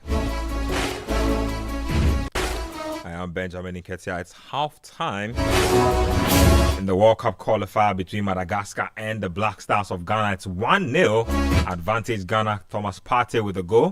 Jordan Ayew with the assist from a dead ball. And I must say the Black Stars have looked positive. Or they didn't look positive, at least in the first 20 minutes of the game. And then the Malagasi's gradually grew into the game towards the end of the first half. I'm sure Otuado and his technical bench will feel like Ghana probably should have more to show for that opening 45 minutes. Susu Graham and Bernard Abekochu in the studio. Let me start to you, Mr. Graham. You seem pretty happy, or I would say, with the performance put out by the Black Stars so far. Oh, I wouldn't go that far. I think they got an early goal. The Malagases have not really had any serious chance for me to feel like we've been threatened. But we've not been good. Let's be clear about that. I think the game plan is play on the counter, try and get forward. But even our ball progression isn't great. When we get the ball, we don't move it neatly or quickly enough. I think we try and go direct, and it's not working very well. I don't think, because we keep knocking these balls long to Jordan, and he doesn't seem to be able to deal with whoever he has to deal with in the air. So it's not looking great. So yeah, I'm not too happy with the way we've handled this game. But once you get the results, it doesn't matter. I think we also have to give credit to the Black Stars. We complained about the set pieces and them not using them. And they got two very good opportunities from free kicks which Jordan took, and we scored one. So that's very fair. I mean, let's give them credit where credit is due. That the set piece execution has improved. But I don't like our ball progression. I think Kudus has been taking a few too many touches. I think he should release the ball a bit more. Is it just me, or he appears just generally off sync a little? I mean, he's not having a good season for West Ham, so it could be a mental thing for sure. But I just feel like when he gets the ball, he's trying to do a bit too much. He's trying too hard. Yeah, he should. I think and I can see that this is a player who wants to do something, make things happen. But sometimes you can overdo it. You have teammates, use them. Because if you give the ball to Partey and someone, you can now get a bit free, get a bit closer to goal before you pick up the ball and start driving. Because if you start trying to drive 60 yards from goal, by the time you get to the box, you'll be tired. You know, so I mean, they are trying, but when I look at this team, I think, truth be told, I think Jordan should come off. And you know me, I love my Jordan Ayew. I'm a big fan, but I think he should come off. I think he doesn't have the pace right now. And considering how we need that counter-attacking system to play, we should bring someone with a bit more pace. And our opponents were looking more physical. They were looking more active in the final 10 minutes. I think we should be seeing Inaki, in my opinion, because Inaki has that physical attribute. He has that pace. He has that more strength. He has that you know, he's like a bull basically, you know. So I think if you bring Inaki on for Jordan, I think that's the move for the second half. But I think Otuado, he delays in making his changes generally. He does. We've spoken about this before. It takes a long time to make his changes. So I don't expect him to make the change early. But if he was to make a change, I would hope to see Inaki for Jordan very early. Just because he has a bit more energy, he's a bit more bustling, and he has that work rate, and he can play on the wing, can play through the middle. It doesn't matter. More versatility. Yeah. Let me read a few messages. I'll take Abeku's thoughts, and then we'll go back to Morocco. So Raymond from Spintex says, this game is a real test for the Black Stars. Whoever wins, I will be happy. What do you mean by that? What do you mean by whoever wins, you'll be happy? Maybe he's going to do that. Well, that's the only explanation for that message. Ayuku Tete from Afienya Mataheko says, good evening, Citi Sports. Madagascar 1, Ghana 4. Eto says the Black Stars will beat Madagascar by 2-1. And then Alam Emmanuel inside Bolga says, my conscience is telling me that we are going through to the World Cup in USA and Mexico come 2026. I wish them well, especially jersey number 9. Okay, so that's the lowdown. Let me just see if I can update you on some of the games happening. So Cote d'Ivoire versus Gambia is also currently happening, and it's 1-0 advantage Cote d'Ivoire. Now the games played, we have Namibia 1, Equatorial Guinea 1. Central African Republic and Mali played out a goalless draw, a result that Ghana will be happy about. Very big for us. Yeah, Ghana will be very happy about that result. Guinea-Bissau and Burkina Faso played. Burkina Faso winning by 2-1 away from home. Big result for them. Liberia also beat Sao Tome by 2-1. Abeku, you observed that first half. Not a lot of control, but in the end, Ghana has the goal. I don't know what you would change or leave the same, but how do you see the next 45 minutes playing out? What were your biggest takeaways from that first half? Well, takeaways in the first half. I do not agree with Susu on Jordan Ayew. I feel Jordan has worked hard in the first half, trying to hold on to play. Allow other guys to run. We've just not been smarter enough. Imagine if. I think you misunderstand me. No, I'm just saying I think you misunderstand me. You begin to say I'm like that. No. I think you're misunderstanding me a tiny bit. I'm not saying that he hasn't tried his best. I just feel like he physically can't keep up with the Malagasy. That's more. True, agree. But we need players of that in our play to help allow the younger ones run. The likes of Abu, the likes of Kudus Mohammed should be showing us that they have the youthful exuberance. They are willing to do or go the extra mile to help the team. I feel Jordan is falling back in defense at his age, 32, right, or 33. Trying to win balls for us, win fouls. Even though the fouls, they are not in critical areas that could result in goal. But the foul that we had, the infringement that we had in that area where he kicked the ball, he tried the first one. There was a link up, but it was not as strong enough to lead up to goal. So I feel in the second half, for me, we should see Naki. I agree with him, but it should take time a bit for us. We're just leading by a goal to 0. Yeah, I just don't like the fact that every time Jordan is given props for doing well in the game, it is for his hard work. I don't like that thing. He played 2 very beautiful crosses. That's more highlights, more of that stuff. No, but I spoke about it. But my whole thing is that I feel like what we've asked him to do and what he's trying, because there was a ball they played on the left wing and Jordan was trying to run against the fullback.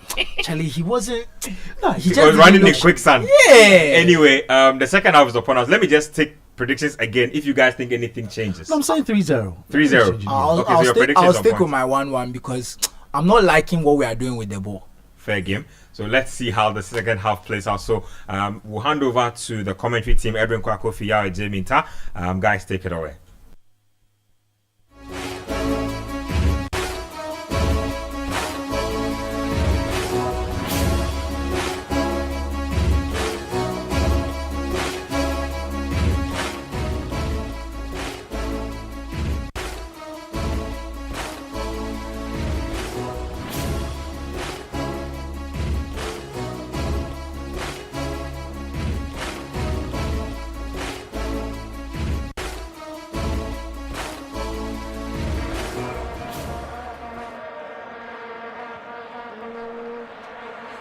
Questioned by many, doubted by the rest, asked by the manager.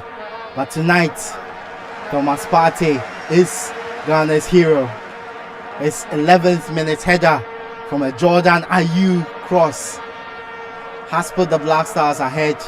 And in the second half, we'll see whether they hold on, they add to it, or the Malagasy can come back. Second half is underway. I'm here with Yao Ejementa. Yao, your thoughts ahead of the second half, especially given the discussions we just had, the questioning of Jordan Ayew and his ability on the ball going forward, and what changes you feel Otoado could make to ensure the Black Stars can kill this game off, as Kudus Mohammed takes a shot which goes wide. Well, I would have loved to see Iñaki Williams introduced into this game, but you have to give Otoado the room to trust his game plan a little bit more, and also trust the capacity of his captain, that is Jordan Ayew, to be able to deal with the intensity of this game, at least for the first or for the next 20 minutes. And so I understand why our colleague Susu would want to have Iñaki Williams right away on the pitch, because we look to transit the ball quickly from defense to attack with those long balls, be it vertical, be it diagonal. And we've seen on multiple occasions, or we saw on multiple occasions in that first half, that Jordan doesn't have the legs to be able to meet those long balls. But Iñaki Williams does have those legs, and so you ideally want to have him in those positions rather than Jordan Ayew. But at the end of the day, Jordan is aiding the game plan with his ability to track back and help keep the Malagasy contained in the midfield. And so, yeah, you would want to give him that benefit of the doubt to be able to do a little bit extra in the next 15 minutes or 20 minutes in the second half. Then you can go ahead to effect those changes and bring on a bit more pacey guys.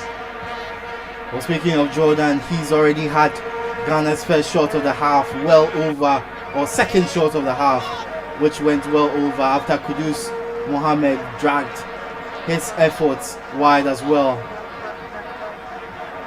The ball is in the half of the Malagasy, throw into the Black Stars down the left hand side, which Gideon Mensah is preparing to take. Throws it to Jordan, who passes it back. Mensah leaves it for Salisu. His cross is dealt with pretty easily by the Malagasy, but good work from Kudus Mohammed to win the ball back, and then he gives the ball away straight to Kadi. Kadi plays it back. Raveloson, Jean-Pierre, Le Pousson lets it go. The Black Stars have a throw in. It ends up Couturier in the center of midfield. On the right hand side, Akapandi. Radrian now with the ball, back to Couturier. His ball is in, and it's dealt with by the Black Stars defense, who just shoved Kadi out of the way. The ball ends out of play for a goal kick to the Black Stars. Yeah, very great idea. Once the ball comes in, whip it into the dangerous area, deep inside the penalty box, cause a little bit of chaos in there, and believing that one of your teammates is making that run to meet that cross. And there was a teammate who made that run to meet the cross, but unfortunately, either the run was a little bit too late, or the ball was slightly overhit, and that chance went up again. But yeah, good effort, good try from Madagascar. Well, unlike the first half, Malagasy already holding on to the ball, but a win back for Antoine Semenyo. Jordan Ayew, Kudus Mohammed, back to Thomas Partey. Kudus Mohammed to Gideon Mensah, his ball in towards Kingsley Schindler. It's headed clear by the Malagasy, who will now attack on their own. Rakato Riesa loses out. Schindler finds Thomas Partey, who plays it over to Jordan Ayew. Pushes it back to Salisu, who finds Gideon Mensah down the left hand side. Back to Salisu. Now Jerome Opoku. Slow build up from the Black Stars. Jerome Opoku to Alex Jiku.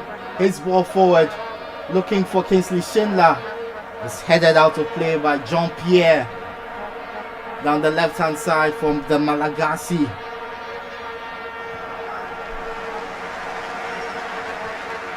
Throwing to the Black Stars. Kingsley Schindler has the ball.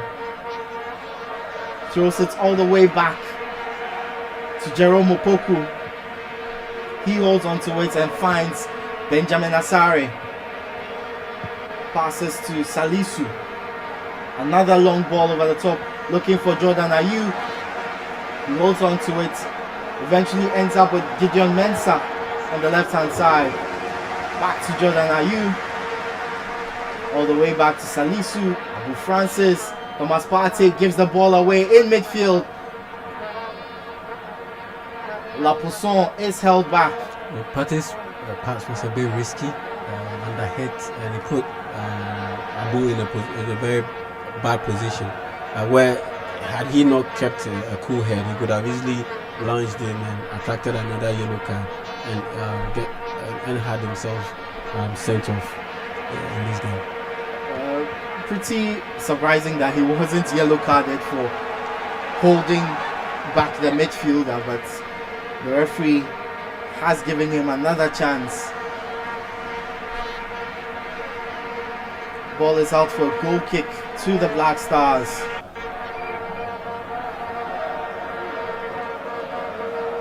Look at the Black Stars bench. A lot of players who could come in and make an impact. Obviously, Iñaki Williams, who started the game against Chad on Friday, on the bench, as well as Enes Nyama, who also started and scored in that fixture as well. Well, looking at the game plan, per what we've seen so far, where we try to pin long balls to our isolated forward, that is Antoine. Kudus Mohamed takes up the ball in front of the Malagasy box, tries to beat a couple of men, puts it wide to Gideon Mensah. His ball across, finds a way to Jordan Ayew in front of the box. His shot is deflected out for a corner. Another corner for the Black Stars in this game. Yeah, as I was saying, looking at the game plan to play the ball long to Antoine Semenyo, I think Ghana has quite enough quality in depth in terms of the speed game with the options that you mentioned, Kamaldeen Suleiman and Nyama and Iñaki Williams, who can do that job. So Otuado can rely on those guys. Ball delivered in by Jordan Ayew, and it's headed in. Another goal from a set piece for the Black Stars. Another goal for Partey. Another goal for Thomas Partey. His second of the game. His 14th. His 15th for the Black Stars. The Black Stars have taken a 2-0 lead. Ever closer to 3 points. Ever closer to World Cup qualification. And there's joy for the red, gold and green clad supporters in the stadium, as Jordan Ayew yet again puts in a wonderful cross, and Thomas Partey heads into the corner of the net. It's Madagascar 0, the Black Stars of Ghana 2. 2 goals from Thomas Partey, 2 assists from Jordan Ayew. His brilliant run in the 2026 World Cup qualification campaign continues because this guy has 5 goals and now he added a pair of assists. Yeah, that's definitely something great. And for some strange reason, he attracts a lot of criticism, but he finds a way of constantly getting back at critics and positively contributing to Ghana. And so for me, that's just a hallmark of a very resilient player, and resilience is a hallmark of a quality player who has lasted well over a decade with the Black Stars. It's not easy to be able to compete at this level and still deal with all the criticism and be able to always make yourself available to contribute. Sometimes the body language of other players, it sucks, it's a bit bad, but you always can count on Jordan Ayew and even his brother, older brother, Dede Ayew, to always be committed, stay committed to the cause of the Black Stars. And I must say, yes, this is a well-deserved lead for the Black Stars, and it just gives them that little bit of cushion to be able to maintain possession, control the ball, and just dictate how things go in this game and possibly go for the kill and get a 3rd goal. Well, he dominated the midfield against Chad. He's dominated the score sheet tonight against Madagascar. Thomas Partey with a brace as the Black Stars lead by 2-0. 55.5 minutes played so far in Morocco. Yet another set piece for the Black Stars, taken again by Jordan Ayew. His ball into the box goes through a couple of players before it's headed clear and pushed further forward by the Malagasy. Now they can attack. They are down by 2-0 and they need a bit of urgency as Kudus Mohamed holds off a couple of challenges before passing back to Jerome Opoku. It ends up with Benjamin Asare, whose ball forward goes straight to the Malagasy defense. Well, before the game, we were talking about, or a few minutes into the game, we were talking about Thomas Partey and his inability, seemingly inability to replicate that top level form that he's shown at Atletico Madrid and Arsenal. for the Black Stars, and this is a very good way to respond and backing a brace and being on the verge of getting another hat-trick for Ghana. Remember, back in 2017, in that game against Congo Brazzaville, he bagged a hat-trick when he was at his peak physically, but now he's not at his peak physically, but in terms of the ability to read the game, his positioning, his tackling, it's all clean and it's operating at a high level, and this is the best way to showcase his quality and show that yes, he's still a top level player who can step up to the plate and deliver for Ghana. Thomas Partey showing he can deliver for the Black Stars, and they have needed him to step up to the plate, and he has done so in the 2 games that the Black Stars have played so far, or 1.5 games that the Black Stars have played so far and in the international window.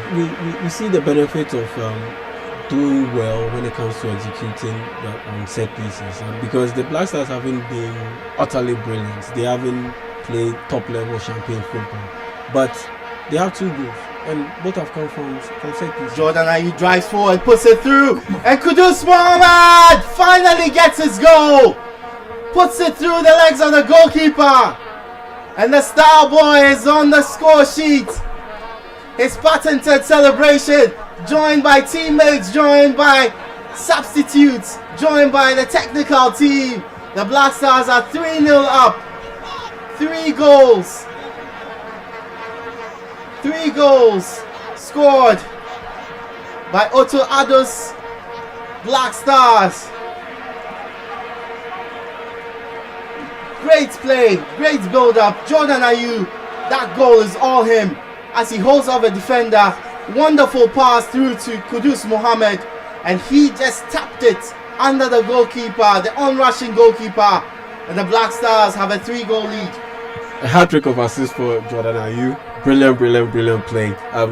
You rightly painted that picture with he holding off the defender, managing to turn and running with the ball at his feet, progressing the ball vertically and laying the ball off to Mohamed Kudus with that brilliant pass. The vision, the timing of the pass, the touch on the pass, it was just on point. Brilliant play for Jordan Ayew, and like you said, that goal was all him. All Mohamed Kudus had to do was just apply a very simple finish, straightforward finish with the outside of his boot to get the ball beneath the diving arm of the Malagasy goalkeeper and get the ball into the net. And so yeah, brilliant stuff from Jordan Ayew. Brilliant general play by the Black Stars in open play, because the pass that came out from the back, Jordan Ayew did his thing and he set it up easily and neatly for Mohamed Kudus. Yeah, vertical build up, very few touches, just 3 players involved in that goal. Just brilliant all-round play from the Black Stars. Well, Kudus Mohammed, his 41st cap for the Black Stars, his 12th goal, and one that he really wanted.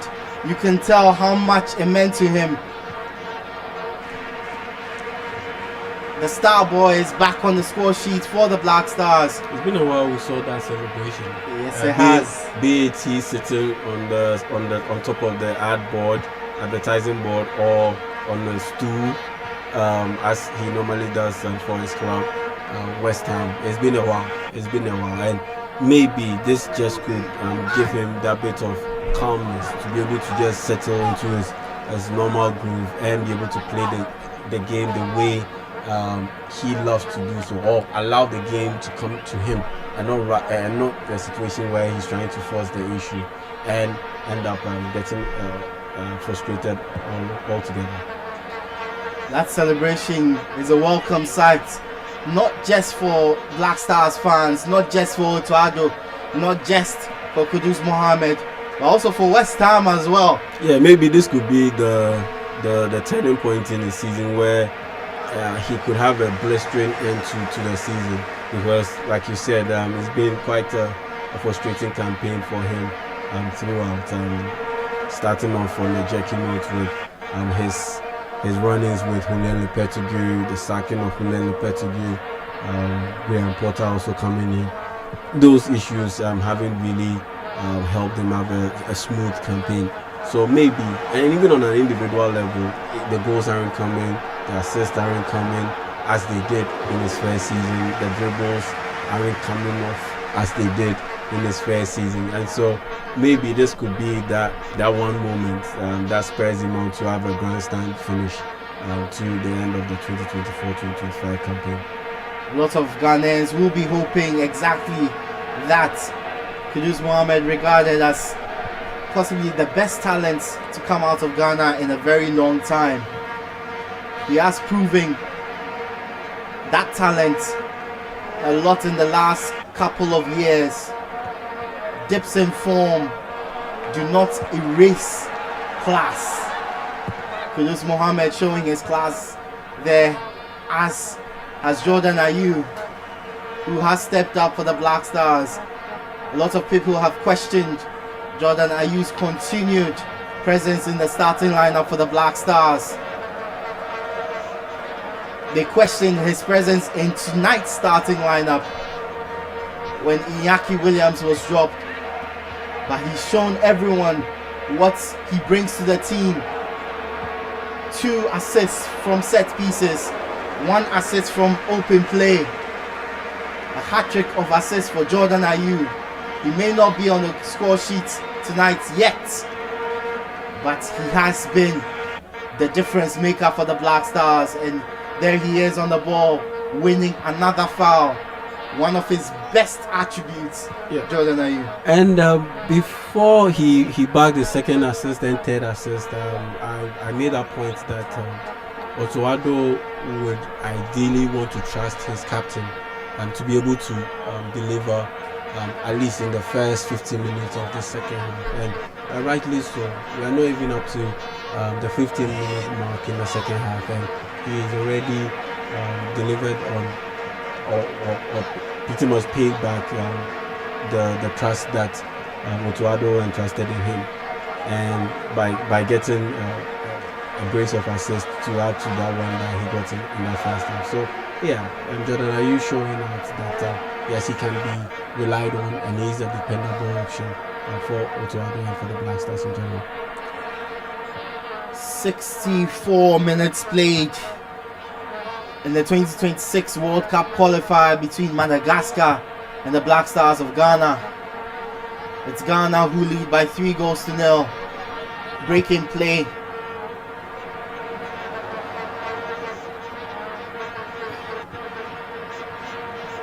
As Antoine Semenyo, or Abu Francis rather, ends up on the turf after a tackle.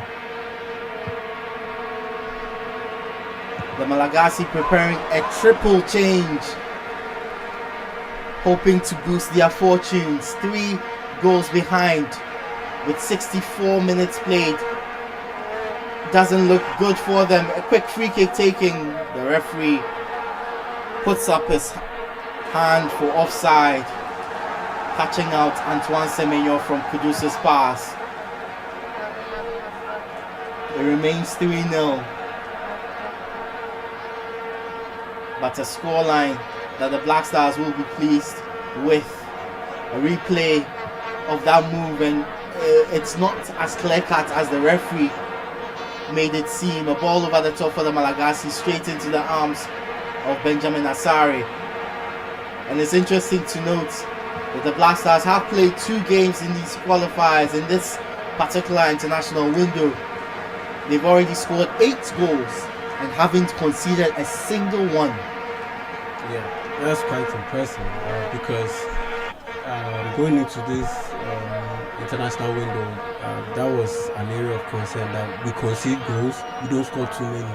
And so even in that isolated situation where we beat Central Africa Republic by 4 goals to 3, we scored 4, but we conceded 3 goals. And so it was just a +1 goal difference. And so we had a situation where we weren't so good at the back and we weren't so good moving forward. And that's why a lot of people were concerned about our chances and worried about our chances of qualifying to the 2026 Fifa World Cup. That is aside the terrible campaign that we had in the AFCON qualification campaign. But now things are looking up, and so yeah, there are a lot of positives to pick up from this games that we played in this international window. A lot of positives to pick from the Black Stars' 2 games in the World Cup qualifiers. It won't completely erase the disappointment of missing out on the AFCON, the disappointment of not picking up a win in the qualifiers, but it certainly helps ease the pain for the millions of Ghanaians who continue to support the team, who continue to watch the games, who continue to fill the stadium, as we saw on Friday at the Accra Sports Stadium. A huge turnout from the home fans to see the Black Stars in action.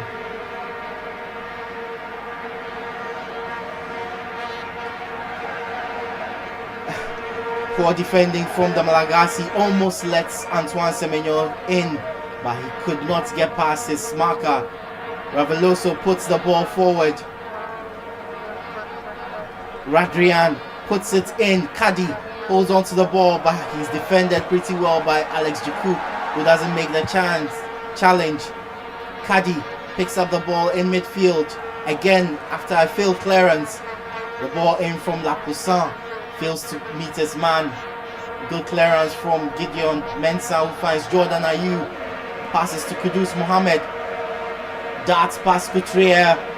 Darts past another and finds Jordan Ayew. Will he be able to make it? No. He loses out in the foot race. Yeah, and that's where the weakness in Jordan Ayew's game gets exposed, because that ball, it was a slightly overhead, but you pass it to a younger Jordan Ayew, yeah, he will be able to race on to get onto that ball and continue the move. But yeah, the legs are not there as they used to be, so it is understandable. But it was a brilliant fluid move from the Black Stars to turn defense into attack, starting off with Gideon Mensah being able to control that situation and laying the ball off to Jordan Ayew, then Mohamed Kudus, and being able to run on to attempt to meet that ball. And so yeah, very, very positive play from the Black Stars. A triple substitution made by the Malagasy. On come Elia Maharitra, Rahir Rinayina, jaw breaking, Rakoto Harry Malalala. Yeah, jaw breaking names. Unbelievably jaw breaking names. Yeah, jaw breaking names. Sort of deserve the 3 goals that they conceded because of it. But they go forward. In midfield, try to put the ball over the top for Ilya Maharina. When you hear but it goes out to play for. When you hear a phrase like the human alphabet, this is a clear example of a human alphabet, because the names are quite long and they are quite tough to pronounce because of the combination of letters in them. Iñaki Williams comes on. Add more firepower to the Ghana forward line. Antoine Semenyo, who has not scored, he's not on the score sheet, but he had some moments where he held up the ball pretty well. But overall, how would you rate his game so far? How would I rate? I think it was just okay. I'll give him an okay because of his work rate and what he did for the Black Stars, helping them out choke the Malagasy and preventing them from getting a lot of space, particularly with his ability to drop a bit deep and also to break out in attack, trying to meet those long balls and forcing the Malagasy a bit backwards. And so, yeah, I'll give him a 6.5 over 10 kind of performance. I think he could have done better. The ball is put through for Madagascar, a shot from long range. And they are appealing for a corner kick. Kadi with that effort. But it seems to have gone over the top of Benjamin Asari's bar. without him helping it over. And a goal kick to the Malagasy, no corner kick. A goal kick to the Black Stars, no corner kick for the Malagasy. 71 and a half minutes played. It's Madagascar 0, Ghana 3. Goals from Thomas Partey, a brace, and another from Kudus Mohammed. All of them set up by Jordan Ayew has put the Black Stars in complete control of this 2026 World Cup qualifier.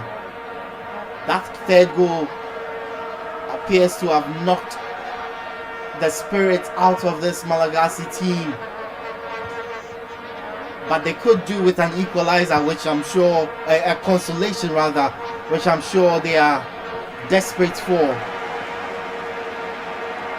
By the timing of Montoyado's change of Seminole, I think it was on point because Seminole looked to be a bit tired, and so replacing him and bringing on Inaki, I think it was a good move. Right hand side, wonderful skill. The ball across, and no one is there to meet it. Just rolls out of play. Jerome Opoku with that wonderful piece of skill to beat a defender and put a ball into the box, but it was too strong. Well, he showcased his skill, his ball playing ability there. I've heard him in multiple interviews where he's talked about his ability to play on the ball, make plays with the ball, even though he is a defender. But unfortunately, he hasn't been able to get a chance to show it with the Black Stars, and mainly because he's had some injury issues, and sometimes he's not played in games because of the circumstances that we find ourselves in those moments. And so he getting the chance to play in this 3-back system, I think he has given Otuado his performance. It will definitely give Otuado some thoughts about maintaining this 3-back system and keeping him in. A chance for the Malagasy. Benjamin Asare with a wonderful save. A brilliant save. Dive down to his right hand side. Pushed the ball out before Salisu managed to get it clear for a corner. A first test for Benjamin Asare, and he passes with flying colors. A corner for the Malagasy in the meantime. I think Asare did good there. He did good. It looked like a straightforward save, but you look at the replay, there was a slight reflection, a deflection on that ball, and so that could have easily given him some troubles, but he dealt with it well. Short corner which Couturier puts into the box, but Kadi couldn't control it properly, and it's cleared upfield. Ends up with the goalkeeper of the Malagasy, and they will start their build-up from the back as well. On the right hand side, Rabemanan forward to Aveloso, puts it on the right, back to Rabemanan. His ball forward to Aveloso, wonderful 1-2, puts it in. Kadi couldn't get to him, but the Malagasy still have the ball. It's cleared finally by Jiku. They get it back. It's in the middle of the park, all the way over the right hand side to Ilya Ramahan. He puts a ball into the box, and Benjamin Asare, the safe hands of Benjamin Asare, come up and grasp that ball.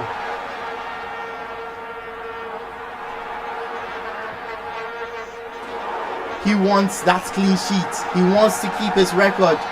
So far, it's 1.5 games played for the Black Stars. 1 clean sheet and possibly another if the match ends this way. A foul on Kudus Mohammed halfway inside the Malagasy half, and another chance possibly for Jordan Ayew to put the ball into the box. A bad foul there. Very surprising the referee didn't pull out a card.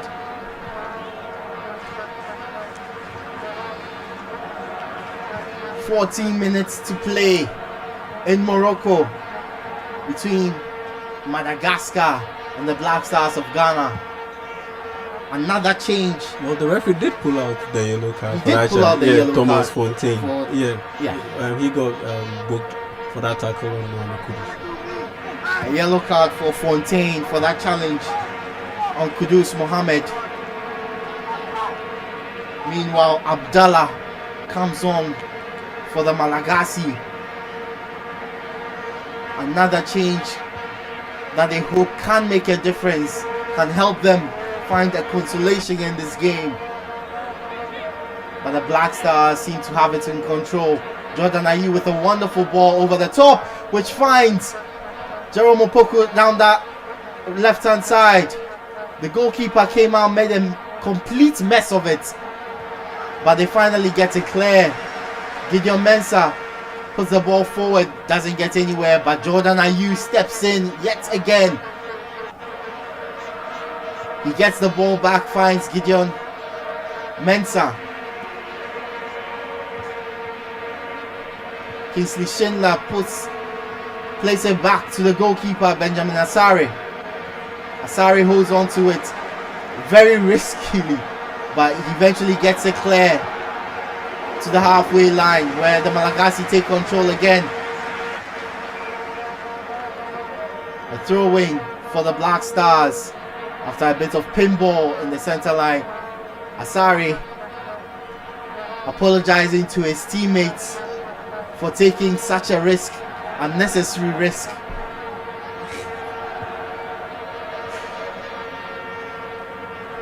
But he got away with it in the end. He gets to keep his clean sheets for now. 12 minutes and counting. Kudus Mohammed, wonderful control, wonderful skill. Busting out the 5-star moves with the Black Stars 3-0 up. And with his goal already in the bag.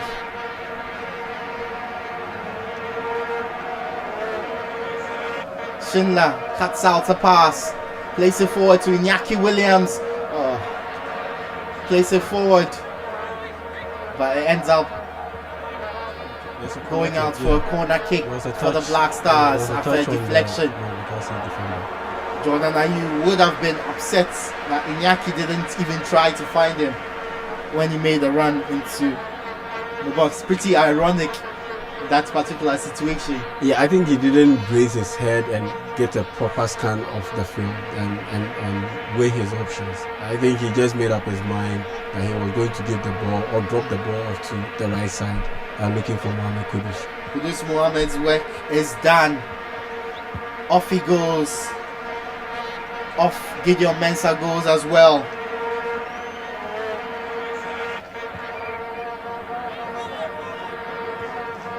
And Abu Francis, a decent performance in the center of midfield.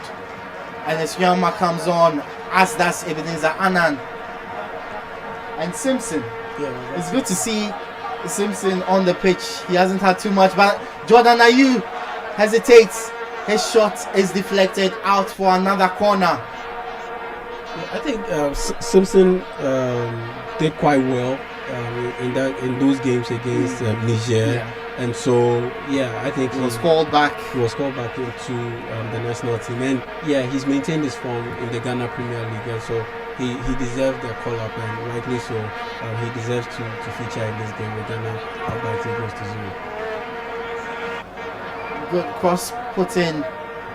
Malagasy dealing with it a little uncomfortably, but eventually they get it clear and have a chance to counter. Step overs by Kadi, tries to put it forward, and they have a chance. The ball is put into the box, but again Benjamin Asare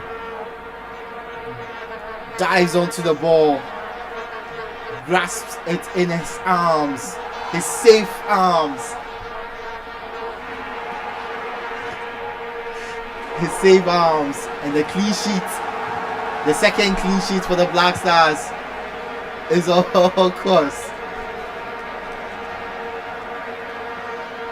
Benjamin Asare, one of 2 Ghana Premier League players on the field at the moment. Yes, because there are three. There's Kamaradini Mahmoudi of Mediama also in the squad, and it's great to have the Ghana Premier League players. We haven't seen that in a very long time. Oh yeah. And normally you have one or two players. They don't even feature because I remember for a while we had Frederick Asari, protocol goalkeeper, constantly getting call-ups, but he didn't get to feature. There was also Felix Chin in there. A couple of players also made some call-ups, or the honors on call-ups to the national team, but they didn't really get a proper looking in terms of game time minutes. But it's quite different with this set of Ghana Premier League players. Simpson, he's had a couple of run-outs with the team, and to the shock of pretty much everyone, Benjamin Asare is starting ahead of the regulars, Lawrence Atizigi and Joseph Wolocott. On comes Jonas Ajete for the last 7.5 minutes of the game. Off goes Jerome Opoku. Yeah, I think Jerome Opoku taking him off is good because, like I said, he has some injury issues, particularly with back issues, and so 82 minutes, the game is pretty much over and done with. So we don't want to risk him with any injuries flaring up. Are you surprised that Thomas Partey is still on the pitch, given his injury concerns? He played almost 85 minutes in the previous game. He's played 83 minutes in this one. On a normal day, I would have been concerned, but here's the deal. This weekend, the club action returns, and it's the FA Cup. Unfortunately for us now, they are not competing in the FA Cup, so that means he'll get to rest a little bit. So if you play him 90 minutes on the back of playing 80 minutes, I don't think it's too much of a stretch, and you're not overly risking him or stretching him. Against Chad in Ghana, 80 minutes, I think it was a bit too much. It should have been, let's say, 70 minutes because of the humid conditions. But in Morocco, I checked the temperature right now, it's 13 degrees, and so it's no big deal in that sense. So I'm not surprised that he looks to be inching towards playing 90 minutes because of the schedule that he has coming up with his club side as not involved in the FA Cup. The Black Stars inching ever closer to 3 points. 3 points that will take them 5 points clear of their opponents tonight. 5 points clear of any other team that is challenging them for the top spots in the group. Remember, there are 9 groups in this CAF World Cup qualifying campaign For Africa. Yes. Each of the 9 group winners qualify automatically for the expanded World Cup in Canada, USA, and Mexico. The best 4 runners-up face off in the playoffs, and the winner of that playoff will face off against other best runners-up from playoff other winners continents from other continents. Yes. for that one spot, extra spot in the World Cup. So Africa could potentially have 10 nations at the World Cup. And do you think this expanded World Cup gives Africa its best chance of winning the World Cup? Yes, it does. Because you have to play the numbers game. That's one. The more the representatives, the likelier the chance of an African team making it to, let's say, the final. The chance for Malagasy in the box, but it's cleared pretty comfortably by the Black Stars. And potentially, as I was saying, and potentially winning the title. That's one. So that's the numbers game. And also, because of the increased numbers, you do not necessarily know how the balls will fall in terms of the pairings. And the next thing you know, you could have some easy draws en route to the final. and the next thing you know, oh yeah, you're in the semi-final.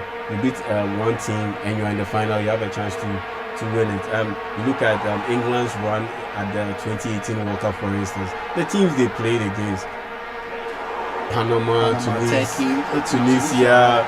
Yeah, and the next thing you know, they're in the quarter-final. They managed to get a tough win, and they're in the semi-final with a chance to go to the final again and potentially win the title. It didn't go as planned, but at the end of the day, they made it to the semi-final, and that had been the highest they had made it at the World Cup for a very long time. And so once you bring in extra countries, and it shapes up the pairings, particularly in the knockout phase, differently, and it could potentially aid an African team make a run in the latter part or latter stage of the competition than ever before. And with Morocco making it to the semi-final, that could mean they are making it to the final. Well, an increased chance for Africa to win their first World Cup. But of course, it needs to send its best representatives. The Black Stars in the last few years haven't been Africa's best. They haven't been anywhere close. But based off these two games, they might be getting there. 8 goals scored, none conceded. 6 points, looking to be heading back to Accra against Chad and Madagascar. Not the fanciest of opposition, but 2 wins nonetheless as things stand. And Esuyama gets his foot onto the ball, but the Malagasy have it back. Ball forward. A chance for them to attack and try and find a goal in this game. But the Black Stars, as they have done all game, get it clear without any fuss. Ball into the Black Stars box is dealt with yet again by the solid defense, the solid yellow wall that the Reds of Madagascar have struggled to get behind. Kudus Mohammed scoring, who scored the 3rd goal for the Black Stars, already off. Thomas Partey, who scored the brace, still on the pitch. But now it's a foul for the Black Stars.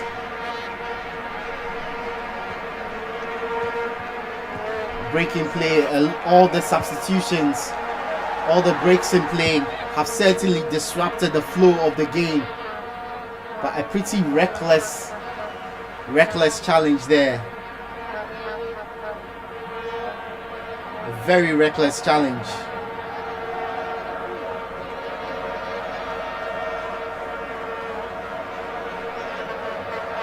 The game is petering out. The Black Stars, no need for any urgency because they are 3 goals up. The Malagasy, no need for any urgency because they are 3-0 down.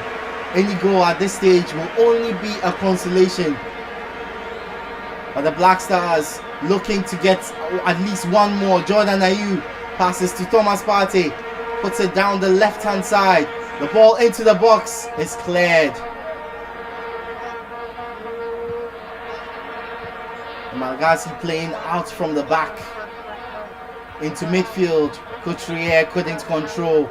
Ends up with Kingsley Schindler. 5 minutes added on. 5 minutes of agony for the Malagasy, who have to endure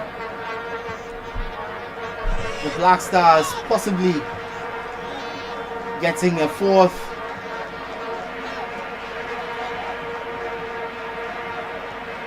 A tussle in midfield. The ball moves from right to left. Eventually, Couturier holds onto it. Passes back. Fontaine has it now. Couturier back on the ball.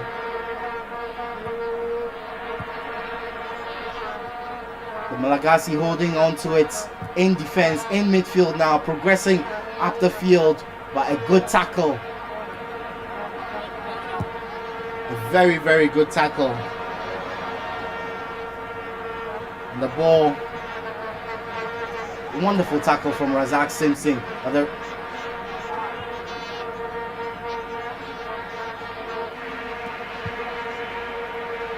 The referee has given a free kick.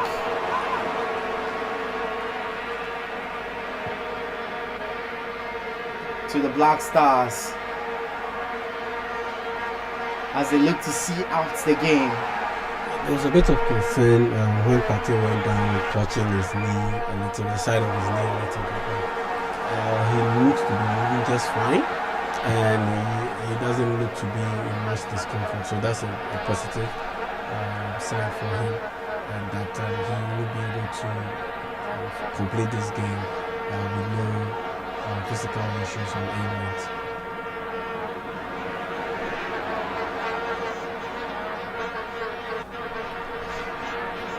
Three 0 up today, 5-0 win on Friday.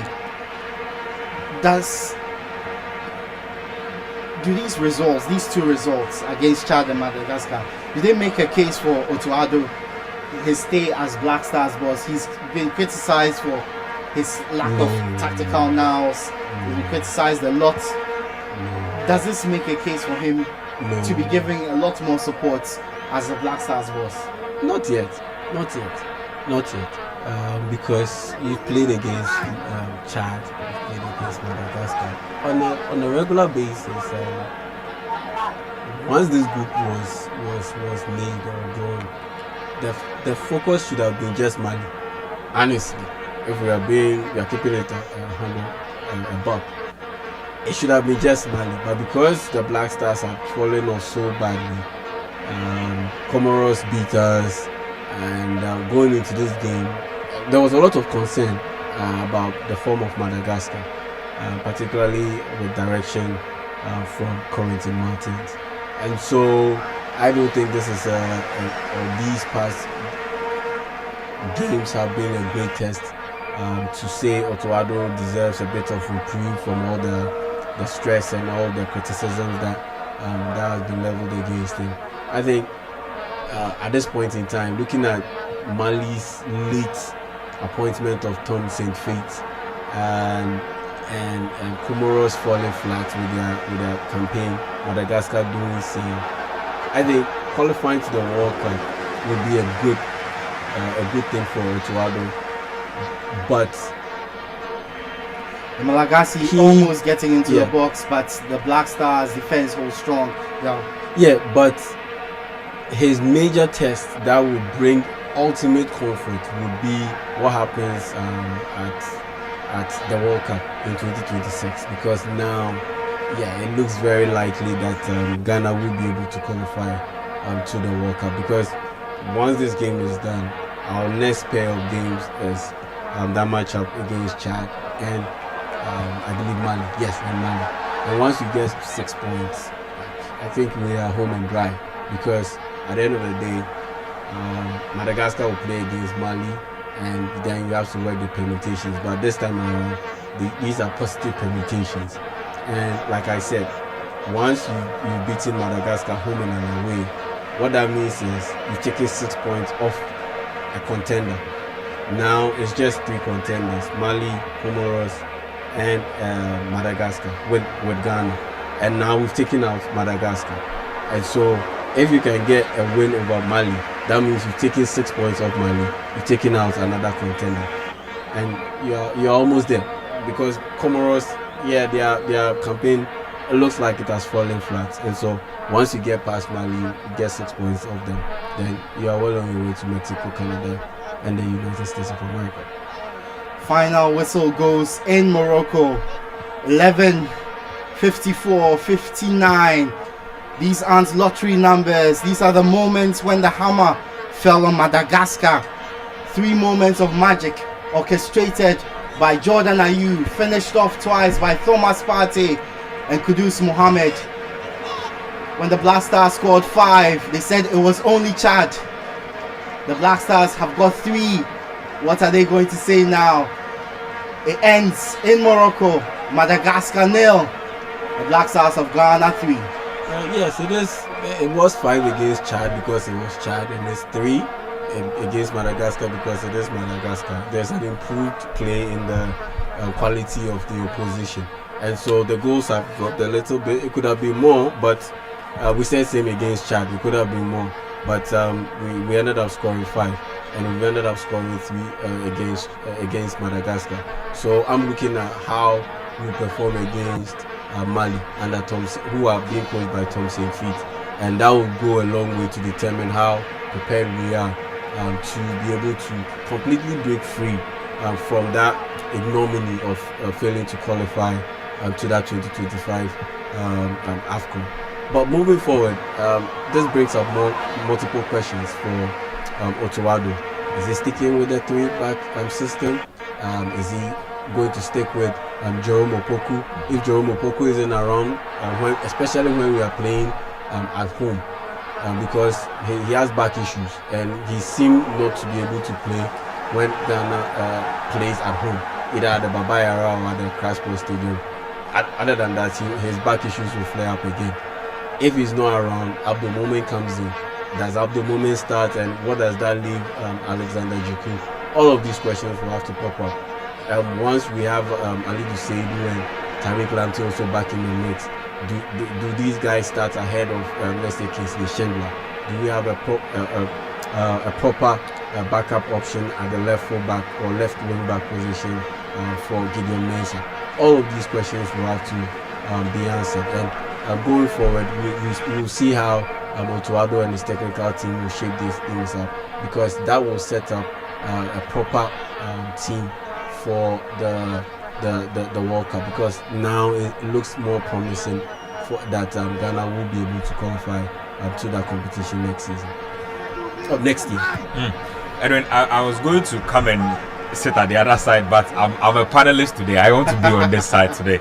I mean, look, if you look at the game we've just played, a few very interesting things out there, or a few questions. So first thing I'm asking myself is, has Asare locked down that number 1 spot in post for the Black Stars as far as goalkeeping is concerned?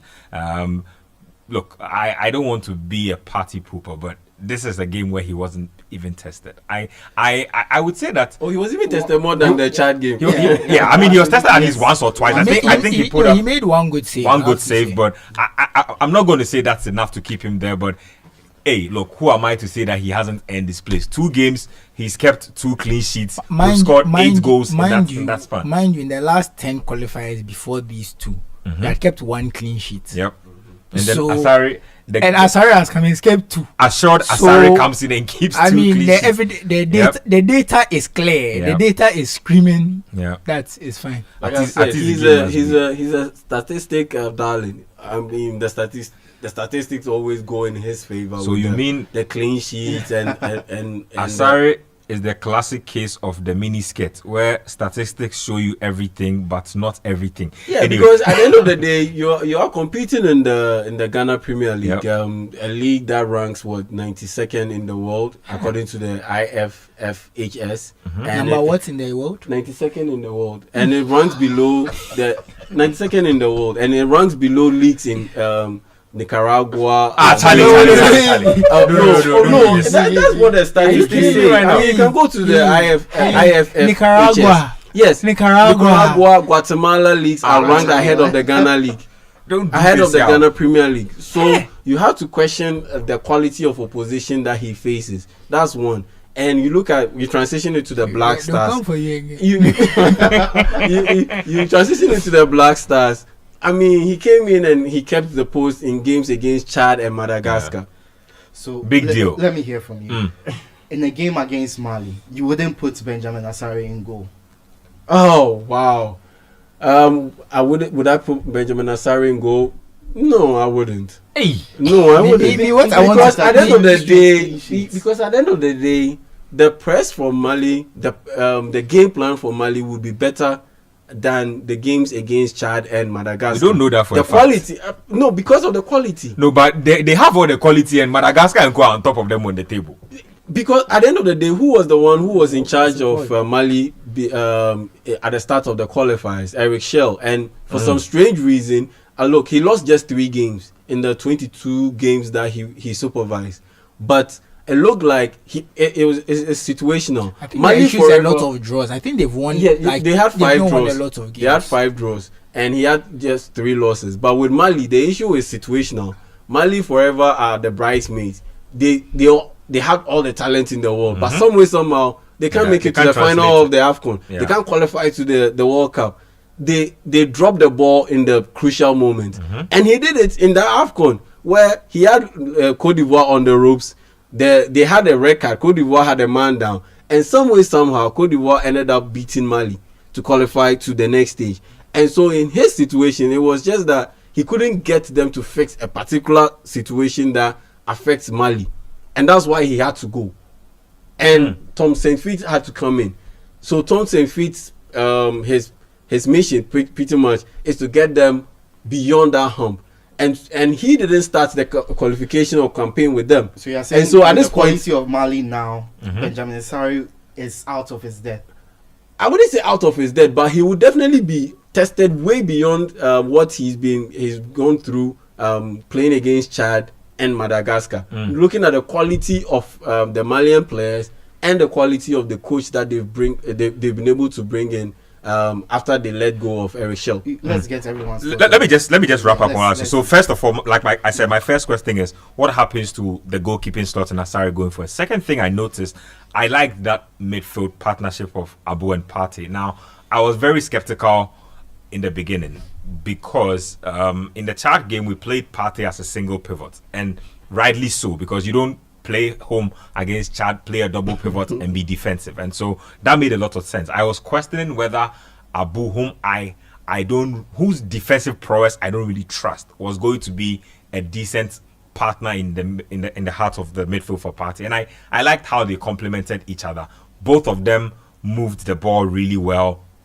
Both of them covered spaces. They were able to wriggle out of very tight spaces very convincingly for me. And so I'm asking myself that going forward, is this our ideal midfield partnership if both of the players are healthy? But one thing also is that these 2 results just really rouse me up again that we didn't qualify for the AFCON. Because if you can play 2 games in the World Cup qualifiers, because I don't think these teams are the level of Niger that we couldn't beat, for example. Crazy.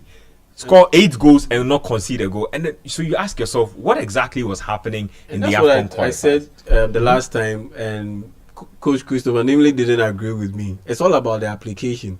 I think the boys took it for granted. And you think that the AFCON we'll qualify. It's a given. We'll qualify. Look, but with the World Cup, they know that it's the World Cup. It's not a given, and so they've applied themselves the right way. And we see fair point. I think Otoado, Fatah Dada, John Pinto, that group of the backroom staff were not good enough. We saw our current. No. We saw our current. Go there. Backroom staff is still in charge. No, but we've had proper additions to it. The coach who's the assistant coach now won a trophy with the junior team he was coaching.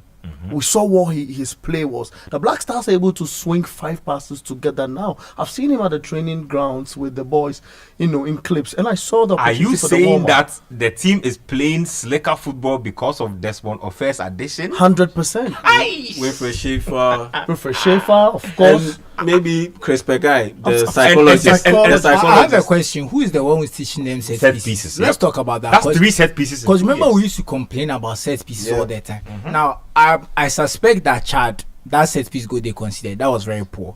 I don't think Madagascar are that good at defending set pieces, granted. But you still have to have the game, the effort, the mindset, and the execution to take advantage. And we got 3 good chances from set pieces in this game. Because there was the first 2 Jordan free kicks. We scored 1. Then the corner, which we scored. So clearly there's some work being done there. And we complained during the AFCON qualifiers that we'll get corners and we just won't do anything with them. So let's give them credit for that. I think they did very well in that. And to be fair, that's one thing that Otoado at least did in the World Cup. If you remember the Korea game, we used set pieces as well in that game. I think one of the goals, if not 2 of the goals. It was 2. Was it 1 goal or 2 of the goals? I think Jordan delivered an assist from a free kick. Yeah, something like that. So maybe it's something we should be trying to get more out of, because at this level, it's about the gains. It's about the marginal gains, because a set-piece threat makes so much difference in a tight game. So I'm very happy about that. I'll give them credit for that. And I'll just touch a little bit on the Benjamin Asare situation. I'm still not convinced by him because, like I said, he's playing the Ghana Premier League. I don't trust Ghana Premier League players. It is what it is. That one, I'm not going to change my mind. Like Yao said, it's 90 whatever league in the world. We see the way our teams perform in Africa. It's not a league I trust. But if Otoado has been coached his 10 competitive games, they've kept 1 clean sheet. He brings Asare, and now they've kept back-to-back clean sheets. The evidence there, the results-based analysis, is that he has to stay in goal. Now, obviously, there's more. You can look into why we kept clean sheets, like how many shots on target did he face compared to other keepers. You can go into all of that. I'm not even going to go into all of that because, as far as we can just say, he's kept his clean sheets. He's done his job.